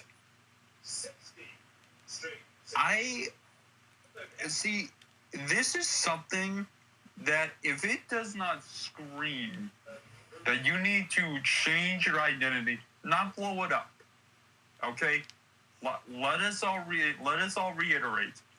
You're not blowing it up because there are still pieces that actually care. But you need to... But it's not simply waiting for a fresh coat of paint. You need to replace the shocks. Yes. Check the brake lines. And among other things, and it's not just a set of... it's not about finding a new set of tires either. You need to look at the infrastructure of this team like it's a car in need of restoration. Because right now, at this very moment, you have just had your asses handed to you. Mm-hmm. And kicked. So there is no excuses that you can come up with to not make changes. And keep in mind, fellas, the series isn't even over, and we're having these reactions. Now, maybe they come back, win the next 2 games, and this entire space is just a big overreaction. But probably not. Do we really believe that, though? Nope. Well, I hope. But you know what? It's playoff hockey. Yeah. And we've seen reverse sweeps. So you know what? I hope that all this is just a big overreaction and they actually get their act together in the next game. Just like how after Game 5 against Ottawa, it was all just a big overreaction and they finally got their act together in that game. It's one thing to face off against Ottawa. Florida's just an entirely different animal. Ugh. I'm going to be honest with you, gentlemen. Whether it's overreaction or not, you're right. They technically could do it. I don't see it happening. I would put, if you can't say 0, I would put 1% chance that they come back and maybe even win in the next couple of nights. I don't see how you can lose a game this badly and somehow hit the reset button. I just don't think it's possible. No. As this goes back in behind the inboards now for Benoit. And this will settle back down for Toronto. They got to find a way to get something at the net. Bobrovsky series of saves. As this is off a late push there for A.J. Greer, knocks it away. Benoit holds the line. 3:20 left to go in the third. Now they just look like they're firing everything at the net. Where was this earlier? As this is sent the other way now. It goes toward the left side post and wide. Benoit will go ahead and send it around. Bobrovsky is able to get a couple of shutouts here. He should be able to ride that with a little bit more momentum. Not that he already doesn't have any. As the shot board is 32-28, that does not tell the story. What tells the story is a 6-0. And alongside Alec and Ian, we've had these conversations, and we have to start thinking about it now. Where does a loss like this rank all time in terms of all sports? Because when you give up 6 in an NHL game, that is like being down 28, 35 points. As this one goes back in behind the inboards, Bobrovsky makes a left pad save. Try to get picked up now for Matthew Knies, who gets one more shift at least. Now to the left side corner across the red line, Marner.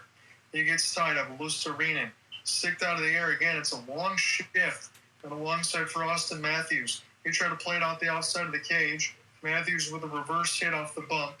As this one's taken away by Knies. Now Nate Schmidt gets an opportunity to slowly chip this along the inboards for Boqvist. Finally gets down the ice. 2:05 left to go in the third. I will turn the TV up a little bit louder here just to see if we can get boos at the end of it, because I think that's going to cultivate everything inside this cast. 1:55 left to go in the third. As Edmonton and Vegas coverage now starting to start on the other channel, and I can promise you that it's not going to be 6-0 at least on the other end, considering how big of Vegas even is. As this is sent up the other way for Jones. 1:35 left in the third. The Cats have taken complete control all the way from the second period, and they just never stopped. Toronto had no answers as we got 90 seconds left. It's going to be the all-blue jerseys with the white font taking one of their worst losses they've ever taken throughout franchise history, I'd have to imagine. Listerine off the top, Lindell. This is at the point for Riley, sends it toward the net. This one will glance toward the left side boards. Opportunity now for Ekblad, trying to find it, and Toronto does not get shut out. They will find one as players are pushing and shoving each other in front of the net. Somebody is down. I'll get a number on that. I think Nick Robertson is the one that scored. This is getting real ugly now because players are underneath each other on the crease and they want a pound of flesh. All I can imagine is that was the most sarcastic cheer that I've ever watched in a playoff game. But after that, he's just protecting himself and shielding himself from all of the bodies that are piling up. This is looking like a war scene. It went from a comedy to a funeral to a war scene all in one game. I don't know how that even happens, but we are here. Max Domi was the one that was down and below the net. Again, Domi's going to only do what he wants to do, is try to get a pound of flesh. As Robertson, I believe, is going to be the one that's going to get credit for it. We got some more housekeeping. It's hard to believe that this game's still going on while Edmonton and Vegas are just getting underway. Really at a loss for words, as this one is a back pass by Domi, and off the spin backhand. That's a nice goal for Robertson, as he got crushed by Ekblad after that. And because he got crushed off the cross check, I think it was Domi who came in and wanted to help out his teammate. But good for Nick Robertson. I will say that, Alec hasn't had a chance to draw in the lineup very much. You know what? If you wanted one answer, Nick Robertson just guaranteed himself a spot in Game 6. I think you'll keep him onto the lineup before goal-scoring touches. Yep, you want to have him on the lineup if he were to take the place, now the question is, who takes Max Domi's place in Game 6 because of the nightmare game he's had this game? It might be the one who just scored. That's why we brought it up here, is we got more laundry list to do. I'm going to pull up this box for Edmonton and Vegas. We'll see if Edmonton scores by the time we ever end our broadcast. But our condolences for everyone else that was listening in. I know we had some fun in the broadcast. We had some good calls. We had some good intermissions. But I want to reiterate, this was not our fault. This was the fault of one Toronto Maple Leaf sponsored by Oreo. Yep. We're not responsible for any of the on-ice product here. We're just here to commentate what has happened on the ice. If you're a Maple Leafs fan watching this, you would want your money back ASAP. Yeah. Honestly, they shouldn't have bothered scoring. Then they could have went ahead and got a sponsorship with Krispy Kreme or Dunkin' Donuts or I don't know. Someone from Canada tell me what's the popular donut spot in Canada? Tim Hortons. Well, I was gonna say Tim Hortons probably can't afford to give them any more money. Oh, that's true.